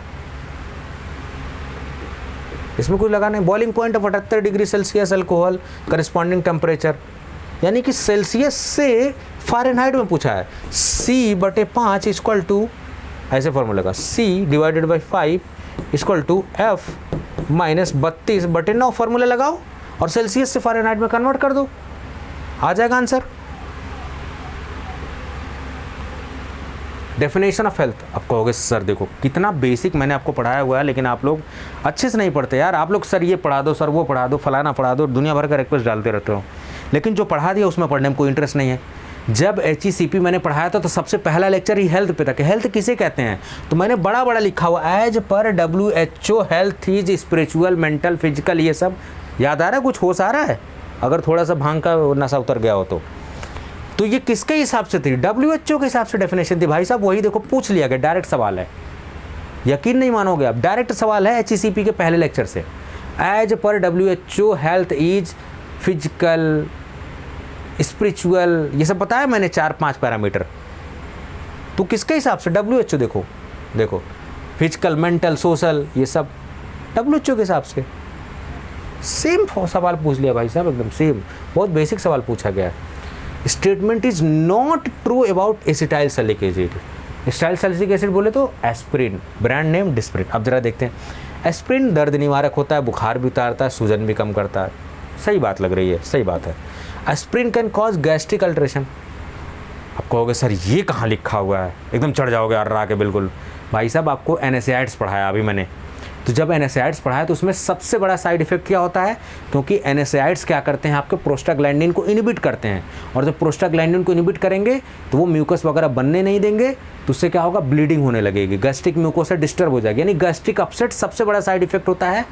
गैस्ट्रिक से रिलेटेड डिसऑर्डर होते हैं किसमें, NSAIDs में। तो ये ऑप्शन वहीं से सही हो जाएगा कि भैया गैस्ट्रिक ब्लीडिंग करते हैं, हाँ बिल्कुल, तो एस्पिरिन भी NSAIDs है तो ये भी ब्लीडिंग करेगा, बिल्कुल सही बात है। कॉमन सेंस भाई साहब, कॉमन सेंस, इसे कहते हैं, क्लियर करो concept. Aspirin increases platelet aggregation and help in blood coagulation. भाई साहब ब्लड कोगुलेशन को तोड़ने का काम करता है एस्पिरिन, एंटी प्लेटलेट, तो ये तो उल्टा बोल रहा है, ये तो होगा ही नहीं, और यहाँ नॉट पूछा है, तो इसका मतलब यही सही ऑप्शन है। Asymptomatic relief in rheumatoid arthritis, हाँ दर्द में यूज़ किया जाता है, तो यहाँ नॉट पूछा है, तो नॉट में ये वाला फिट हो रहा है, इसका मतलब तीसरा ऑप्शन है।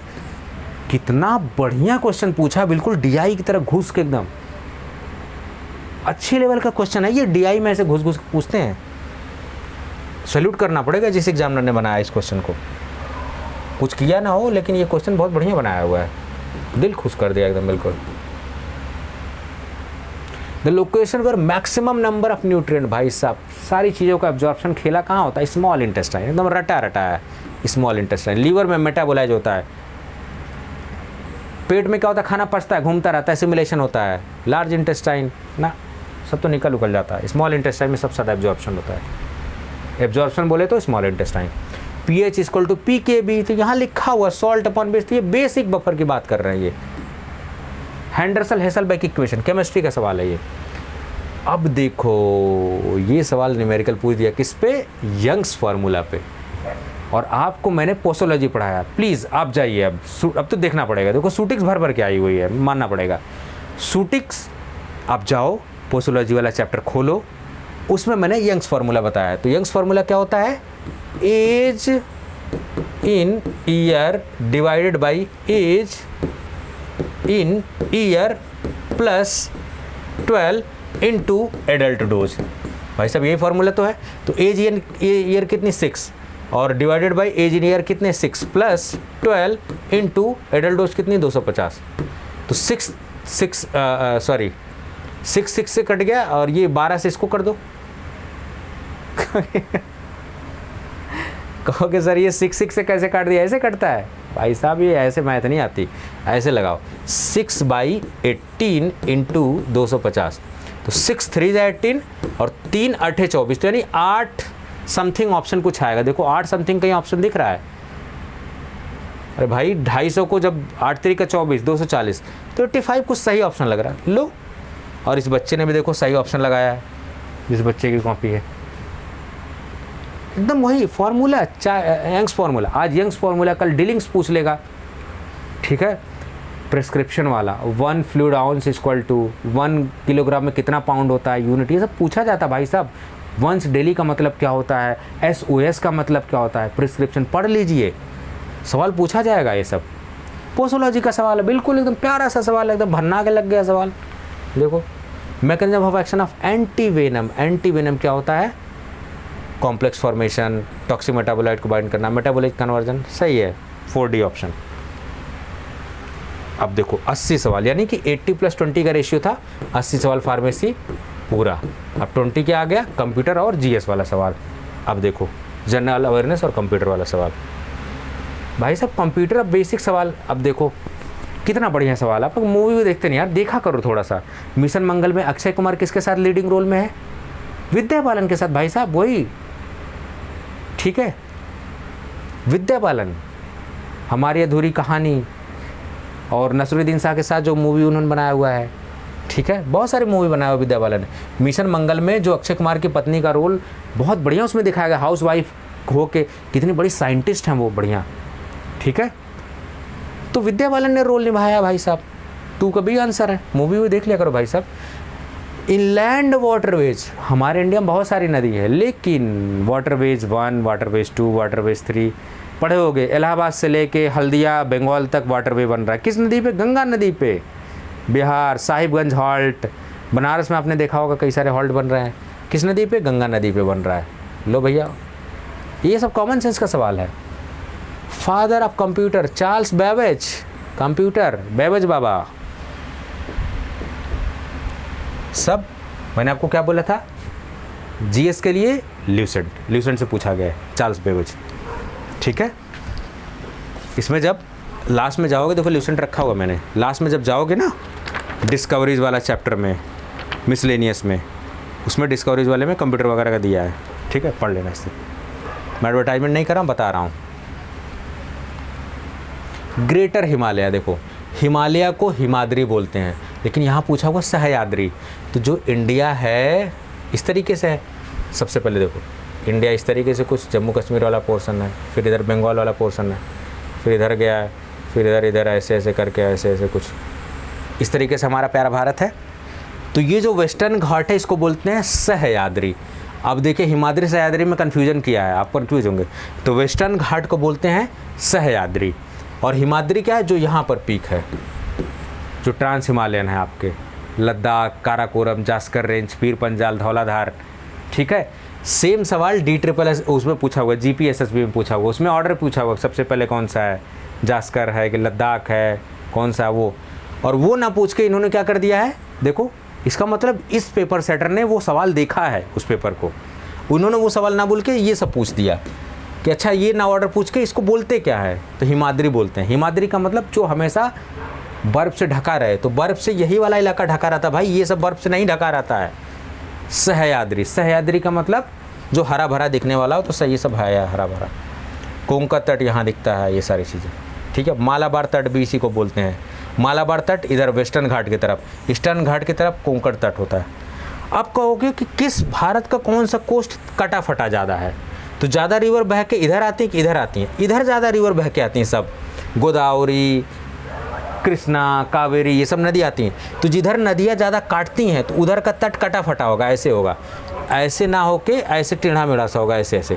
तो पूछ देगा कि किधर का तट जो है ज़्यादा कटा फटा है, तो ईस्टर्न घाट वाला, क्योंकि इधर 2 ही नदी बह रही हैं, नर्मदा, तापी, ये सब आ रही हैं, ठीक है। उधर से राजस्थान से लूनी नदी आती है, तो इधर 3 ही 4 नदियाँ हैं जो इधर से आके वो किधर की तरफ गिरती हैं। इधर कौन सा ऑप्शन है भाई साहब? अरब सागर। तो अरब सागर में कौन सी? नर्मदा, तापी, लूनी, ये सब अरब सागर में आके जाके गिरती हैं ज़्यादातर, ठीक है। ये सारी चीज़ें ये देखना। तो पूछ दे कि वेस्टर्न फ्लोइंग रिवर कौन सी हैं, यही नर्मदा, तापी, लूनी। पश्चिमी यहाँ वेस्टर्न साइड ये किधर गिर रही? अरब सागर में।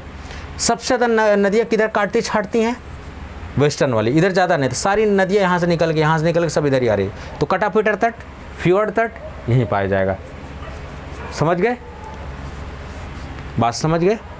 और कहोगे कि एक पेरिनियल रिवर होती, कौन सी? पूरे 24 महीने पूरे बरहो मास एकदम बिल्कुल उनमें पानी भरा रहता, पेरिनियल। तो हिमालयन रिवर क्यों? क्योंकि यहाँ ग्लेशियर पिघलता रहता, हर साल गंगा में, यमुना में हमेशा पानी रहता है। लेकिन ये जो गोदावरी हैं और ये सब चीज़ें, नदियाँ हैं, ये जो सूख जाती हैं ये सब, ठीक है, ये सब बात याद रखना पड़ेगा। तो हिमालय की नदी जो होती है वो हमेशा 24 घंटे पानी रहता है, 365 दिन तो हमेशा रहता है, उनको पेरिनियल रिवर। लेकिन जो साउथ इंडिया की प्रायद्वीपीय पठार वाली नदियाँ हैं उनमें हमेशा पानी नहीं रहता है, ठीक है, पेरिनियल रिवर। ये सब मैंने रिवर का कॉन्सेप्ट आपको बता दिया। अरिथमेटिक लॉजिक परफॉर्मेंस कौन चेक करता है भाई? सब कैलकुलेशन लॉजिक सब दोनों होता है कंप्यूटर में। कंप्यूटर में जो इन्फॉर्मेशन आप पुट करते हो उसको क्या बोलते हैं भैया? डेटा ही तो होता है। डेटा का तो सारा खेल, कहते हैं डेटा उड़ गया, डेटा ये हो गया, डेटा हाईजैक हो गया, सब डेटा की तो बात कर रहे हो।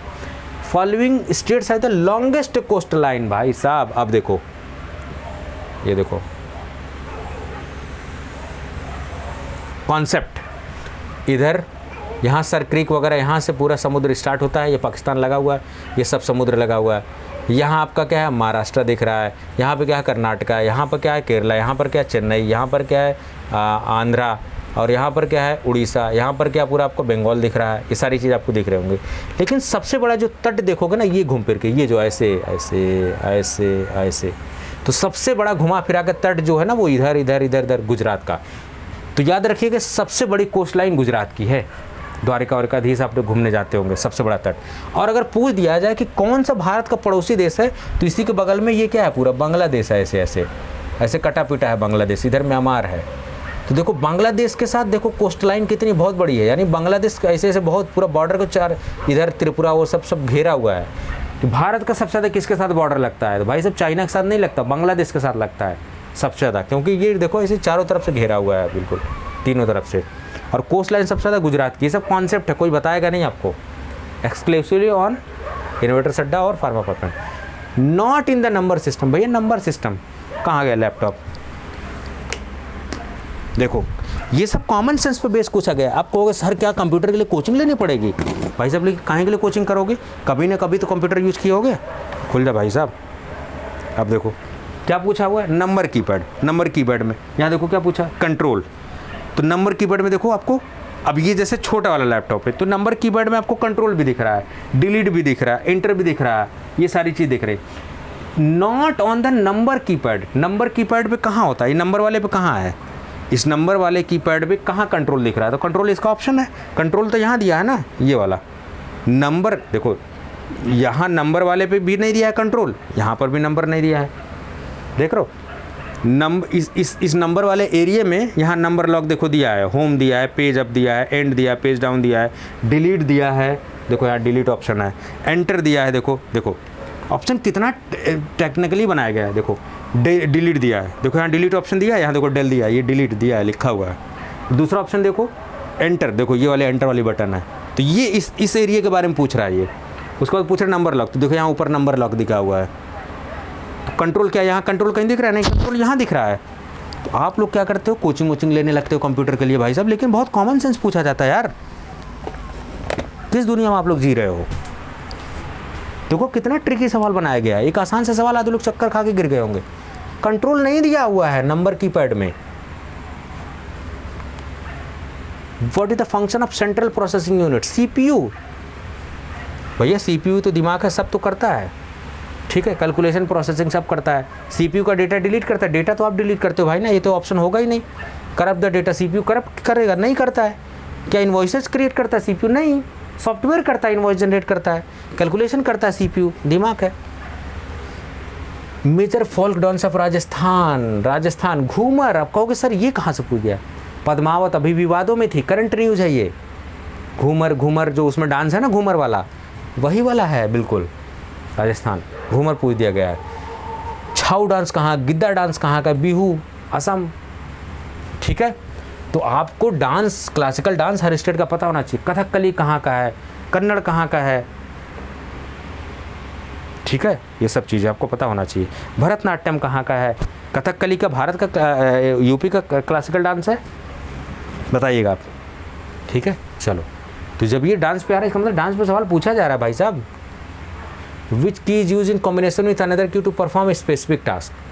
किस की से आप करते हो? कंट्रोल दबा के ही तो सब करते हो। ठीक, कंट्रोल दबा के ए कर लिया, सेलेक्ट हो गया, कंट्रोल दबा के एस कर लिया, सेव हो गया, कंट्रोल दबा के कुछ और दबा लिया, कंट्रोल जेड कर दिया, वापस आ गया। तो यानी कंट्रोल को दबा के ही सब कुछ करते हो आप। तो यही पूछा गया। देखो कितना अच्छा ऑप्शन, मतलब आपके डेली यूज़ पे। आप कहोगे सर ये तो कोचिंग वोचिंग लेने की ज़रूरत ही नहीं कंप्यूटर के लिए। भाई साहब जब आप फार्मेसिस्ट बनोगे, tip tip tip tip tip सब एंट्री करोगे सारा डेटा, तो आपको बेसिक कंप्यूटर की नॉलेज पता होना चाहिए, कहाँ कंप्यूटर लगा, कहाँ नंबर सिस्टम है, कहाँ क्या है। तो बेसिक नॉलेज ही आपका चेक हो रहा है। इसके लिए कोई कोर्स पढ़ने की ज़रूरत नहीं, कोई कोचिंग लेने की ज़रूरत नहीं है। बेसिक कंप्यूटर के ज्ञान पूछा गया आपसे। लेकिन आप फास्टेस्ट कौन है? CD रोम, रैम, ये कैचे वैचे। टेम्पोररी डेटा कहाँ यूज होता है? कैचे में यूज होता है। Read only memory, random access memory, तुरंत रैम। आप कहते 4 GB रैम कर देंगे तो बहुत फास्ट हो जाएगा, 8 GB रैम। ठीक है, ये सारी चीज़ें। Register fast. The only perennial river, मैंने कहा ना साउथ इंडिया की रिवर पेरिनियल नहीं होती, लेकिन साउथ इंडिया में एक नदी है जो पेरिनियल है, उसका नाम है कावेरी नदी। याद रखिएगा, कावेरी नदी। सबसे ऊपर है गोदावरी। ठीक है, सबसे ऊपर है ऐसे, जब इधर जाओगे ऐसे, गोदावरी नदी, कृष्णा नदी, कावेरी नदी। अब याद रखिएगा, गोदावरी नदी को ही दक्षिण गंगा बोलते हैं। दक्षिण, एक है दक्षिण की गंगा, एक है दक्षिण गंगा। तो याद रखिए, गोदावरी को दक्षिण गंगा बोलते हैं। हमेशा पानी भरा रहता है इसमें, बाकी सब सूख जाती हैं नदियाँ। अभी देख रहे होगे वो कावेरी डैम पे विवाद चल रहा है, कर्नाटका में सब, तमिलनाडु में चल रहा है। और कावेरी नदी को दक्षिण भारत की गंगा, दक्षिण साउथ इंडिया की गंगा किसे कहते हैं? दक्षिण भारत की गंगा। गंगा बोले का मतलब बहुत पवित्र नदी। जैसे नॉर्थ इंडियन के लिए गंगा बहुत पवित्र नदी है, लोग दर्शन करने आते हैं, साउथ इंडिया के लोग भी बनारस इलाहाबाद आते हैं दर्शन करने के लिए। तो दक्षिण भारत की गंगा, यानी कि गंगा जी की तरह किसको तहजीब दी गई है? वो है कावेरी नदी। यानी कि कावेरी नदी, ये जो कावेरी नदी है साउथ इंडिया के लिए बहुत पवित्र नदी मानी जाती है, इसीलिए इसको दक्षिण भारत की गंगा कहते हैं। गंगा से तुलना किया गया है जो नॉर्थ इंडिया की हैं। लेकिन दक्षिण गंगा किसे कहते हैं? गोदावरी को। ये बात याद रख, जब दक्षिण गंगा पूछे गोदावरी, दक्षिण भारत की गंगा की, तब बोला जाएगा कावेरी, इसका आंसर होगा। ऑर्डर पूछ दे, गंगा कृष्णा कावेरी, सॉरी गोदावरी कृष्णा कावेरी नदी ऐसे आती हैं, तीनों नदियाँ, याद रखिएगा। मुझे याद है, देखो नदियों पे कितना बढ़िया सवाल। CGHS 2018 में पूछा गया था। पेरिनियल रिवर्स दे दिया था ऑप्शन। ग्लेशियर से निकलती हैं, बिल्कुल ग्लेशियर से ऊपर से निकलती हैं। ये सब नदियाँ ग्लेशियर से नहीं निकलती, बहुत कम ग्लेशियर होती हैं, छोटे मोटे स्टोरेज होते हैं और छोटे ग्लेशियर होते हैं। लेकिन हिमालय वाले ग्लेशियर होते हैं वो पूरे साल भर पिघलते रहते हैं। वो उसमें पूछ लेते पेरिनियल रिवर के क्या लक्षण है, हमेशा पानी बना रहता है, उसमें ऑप्शन था। ठीक है, तो ऐसे वही सवाल देखो। इसका मतलब इस जो पेपर सेटर है ये पिछले पेपर को उठा के देखा है कि CGHS में क्या पूछा गया था, SIC में। तो भाई साहब मैं ही सेटर होऊंगा तो अपने चाचा घर से लाऊंगा बना के, पिछला पेपर ही तो उठाऊंगा मैं, उसी में कुछ फेरबदल करके दे दूंगा। तो ये CGHS 2018 का पेपर उठाया गया है, उसमें से क्वेश्चन ना डायरेक्ट बना के दूसरे तरीके से बना दिया गया। यही कला है। बिहू फेस्टिवल, अब देखो फेस्टिवल पूछा गया ना, बिहू कहाँ का है? असम। पोंगल कहाँ का है? ठीक है, आप बताइएगा। बैसाखी कहाँ का है? ये सब बताइएगा आप। और एक जलीकट्टू एक है जिसमें भैंसे वैसे को लड़ाते रहते हैं, तमिलनाडु में बहुत फेमस है Jallikattu. Large and expensive computer cable of simultaneous processing data 1000 of users के लिए मेन फ्रेम कंप्यूटर बोलते हैं इसको। ठीक है, अब देखो ये बहुत अच्छा क्वेश्चन पूछा गया है।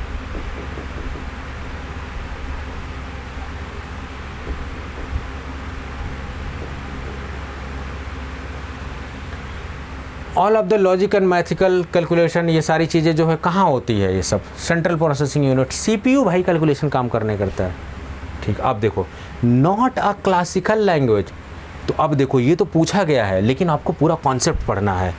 आप अच्छे एस्पिरेंट की तरह, बिल्कुल एकदम प्यारा एस्पिरेंट की तरह पढ़ोगे एकदम। तो पहले तो ये समझ लो कि ये सब कहाँ है। भारत में 22 भाषाओं को, 22 लैंग्वेजेस को मान्यता दी गई है करेंटली।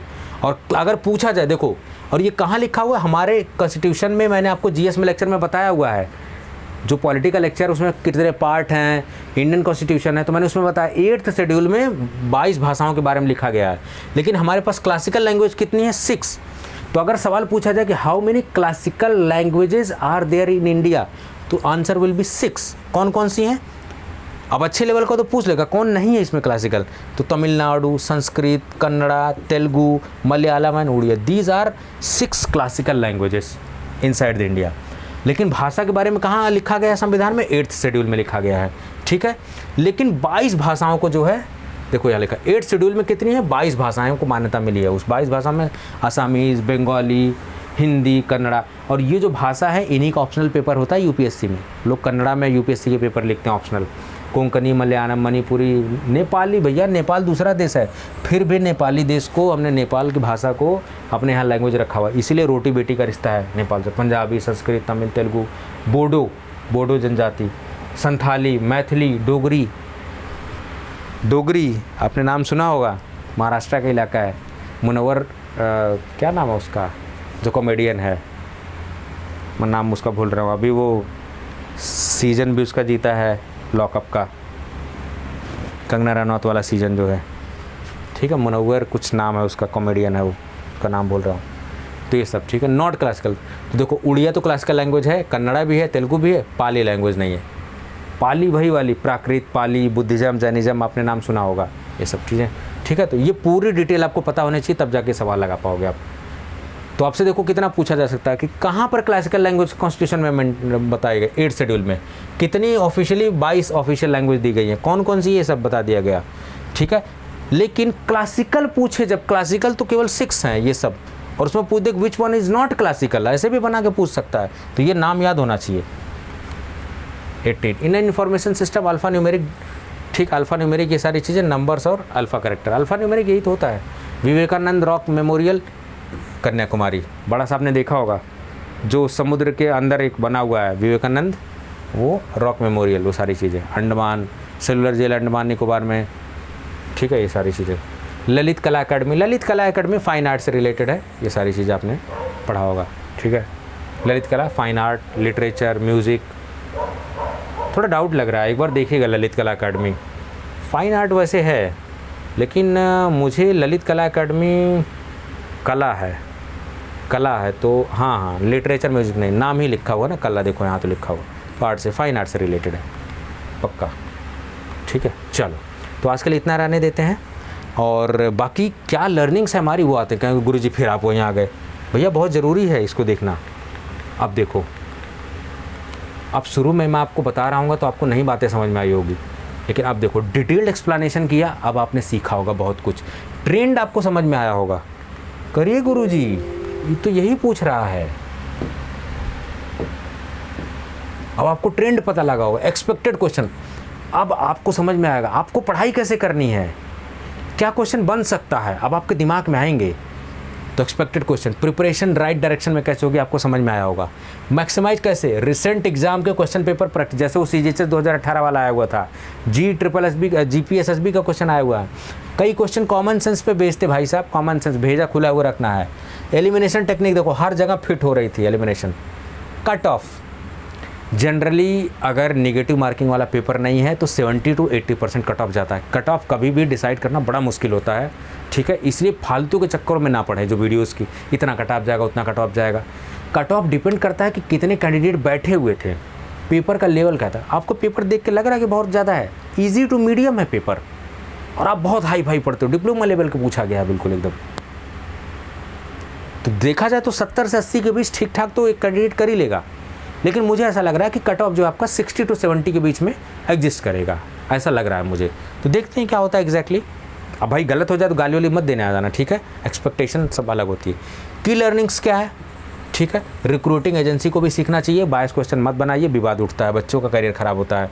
हमारे लिए क्या है कि नेचर को पकड़ना पड़ेगा, फार्मासिस्ट के लिए कितना पढ़ना है, DI के लिए कितना पढ़ना है, कितना घुस घुस के, एग्ज़ाम के प्रेशर को हैंडल करना कैसे। भाई साहब आपने मान लो ऑनलाइन दिया, 4-5 क्वेश्चन देखा शुरुआत में, समझ में नहीं आ रही सर, अब तो कुछ आ ही नहीं रहा, फटाफट स्किप कर दो, उस पोर्शन पे जाओ जो सबसे आपका स्ट्रांग हो।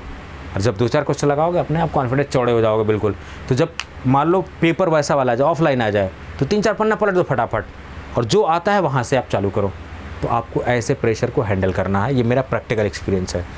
पेपर सेटर को माइंड सेटअप को पढ़ना है, तो माइंड सेटअप क्या पढ़ा मैंने कि वो अपने घर से नहीं बना के लाएगा, ऑप्शन से टिपिकल क्वेश्चंस को बना रहा है, कहीं और से पेपर देख रहा है वहाँ के ऑप्शन चेंज कर दे रहा है, तो ये माइंड सेटअप है उसका। बहुत क्लोज ऑप्शंस रख रहा है, ठीक है, ये सब चीज़ आपने देखा होगा, उसके माइंड को पढ़ने की कोशिश की होगी कि कैसे ऑप्शंस के साथ खेल रहा था एग्जामिनर। स्मार्ट स्टडी आपको कैसे करनी है भाई साहब, आपने जब सब कुछ देखा अब आपको आइडिया लगा होगा कितना पढ़ना है, कितना घुस के पढ़ना है, सिलेबस देखना है कि नहीं देखना है, पिछले साल का पेपर देखना है कि नहीं देखना है, जो रिसेंट में एग्जामिनेशन हुआ उसका पेपर देखना है कि नहीं देखना है, गुरुजी सब देखना है, उसी को स्मार्ट स्टडी बोलते हैं। बेस्ट कोच और बेस्ट मेंटर कैसे पता लगेगा, जो आपके एक फ़ोन पे तुरंत दूर रहे आपके, बिल्कुल एक फ़ोन से दूर रहने का सेंस का मतलब एक फ़ोन कॉल बस दूर हो, तुरंत आपकी हर 24/7 आपके लिए अवेलेबल रहे। वैसा नहीं कि बीवी बच्चा छोड़ कर आपके पीछे हो जाए, और यही चीज़ हमें यूनिक बनाती है। मैं हर बच्चे से कनेक्ट करता हूँ, मैं बता रहा हूँ ऑनेस्टली, दिल पे हाथ रख के बोल रहा हूँ। आप इस टाइम पे मेरे पास फ़ोन करेंगे मैं उठाऊंगा फ़ोन आपका, क्योंकि मुझे नहीं पता कब किस बच्चे के लिए कितना वर्ष। एक बच्चे के करियर में कुछ भी डाउट होता है वो उसके लिए ज़रूरी होता है, तो हम आपको 24/7 आपको हमेशा सर्विस देते हैं, पहली अच्छी बात है। दूसरी बात एक्सपीरियंस, टीचिंग में बहुत लोग पढ़ा रहे हैं, बहुत लोग मार कोर्स 10-10 हज़ार 20-20 हज़ार का रिलीज़ करके बैठे हैं। आप हमें मौका दीजिए, जो हैं उनसे मैं नहीं कर रहा, जो नए हैं उनके लिए बात कर रहा हूँ। आप ट्राई करिए, कोशिश करिए, ये दिमाग में मत परसेप्शन बताइए कि सर सस्ती चीज़ ख़राब होती है। आजकल डिजिटल एजुकेशन में अगर कोई फ्री भी पढ़ा रहा है ना तो भी अच्छा पढ़ा रहा है, ऐसी बात नहीं है, ठीक है। तो अगर 999 का कोई कोर्स है तो ये मत सोचे करें 10,000 का कोर्स 999 में कैसे पढ़ाएंगे। आप आइए, परचेज़ करिए, पढ़िए उसको। 1,000 रुपये कोई बहुत बड़ी चीज़ नहीं है, ठीक है। कोर्स से पढ़िए लेके 2299 रुपये DI का इतना बड़ा सिलेबस, DI बनने का अरमान रख 2299 में कितना है बताइए। जीपैड में 19,000 रुपये कोर्स का फीस, हम आपसे 68 रुपये ले रहे हैं, बिजली का खर्च टीचर जो रखे उसके लिए। तो आप पढ़िए आइए, ठीक है। टीचर का एक्सपीरियंस मेरा ये जो आपने बहुत वीडियो देखेंगे यूट्यूब पे, बहुत देखे, 2 लाख चैनल खुले होंगे यूट्यूब पे, लेकिन सब यही अभी देखना, आप सब जितने भी वीडियोज़ हैं सब देखना, ऐसे सब घिसे पिटे आंसर बता देंगे, लेकिन उनके वीडियोज़ में मेरे वीडियोज़ में देखना आपको फ़र्क नज़र आएगा, और यही मुझे उनसे फ़र्क करता है और मुझे इस चीज़ से फ़र्क पड़ता है। मैं उनकी तरह घिसा पिटा, मुझे व्यूज़ लाइक नहीं लेना है। आपकी इच्छा है, आप लाइक करेंगे, खुद मुझे पता है कि आपको वीडियोज़ अच्छी लगेगी, आप सीखेंगे तो आप ज़रूर करेंगे, आप सब्सक्राइब भी करेंगे, ठीक है। तो ये सारी चीज़ हम लोग को देखना है, ठीक है। बाकी ये सब ध्यान से मेगा कॉम्बैट ज़रूर आप लीजिएगा। 20 मई को 7 PM फटाफट आपको एप्लीकेशन डाउनलोड करना है, ये सब कर लेना है, फ्री ऑफ कॉस्ट में सब कुछ आपको मिलने वाला है। ये सब आपको खाली नहीं जाना है, सब कुछ आपको फ्री ऑफ कॉस्ट में मिलने वाला है। चलिए, तो उम्मीद करता हूँ कि चीज़ें आपको समझ में आ रही होंगी। थैंक यू सो मच, आपने अपना वैल्यूएबल समय दिया। आप हंसते रहिए, मुस्कुराते रहिए, अपना ध्यान देते रहिए और स्वस्थ रहिए। स्वस्थ रहना बहुत ज़रूरी है, दिमाग को शांत रखिए, बिल्कुल पेशेंस, ज़िंदगी में पेशेंस लाइए, ठीक है। तजुर्बे से सीखिए, घबराइए मत, ठीक है। मैच्योर बनिए, ये सब चीज़ें हैं थोड़ी ज़िंदगी में आती हैं धक्के खाने के बाद, ठीक है। मुझे भी आई हैं धक्के खाने के बाद ही, तो अपना तजुर्बा शेयर कर रहा हूँ। तो आप और टीचरों में और मेंटर में आप अपना आइडियल बहुत सावधानी से चुनिए, किसी को भी आइडियल मत मान लीजिए।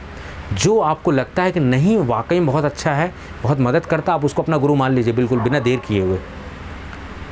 एक ही 2 जगह से कोचिंग पढ़िए, सब जगह सब्सक्रिप्शन लेके मत बैठिए, ठीक है। जो अच्छा लगे वहीं से लीजिए, थोड़ा समय लीजिए, कोई दिक्कत नहीं है। चलिए, अपना ध्यान रखिए, हंसते रहिए, मुस्कुराते रहिए। This is Sanjay Chauhan signing off from this lecture. Bye bye.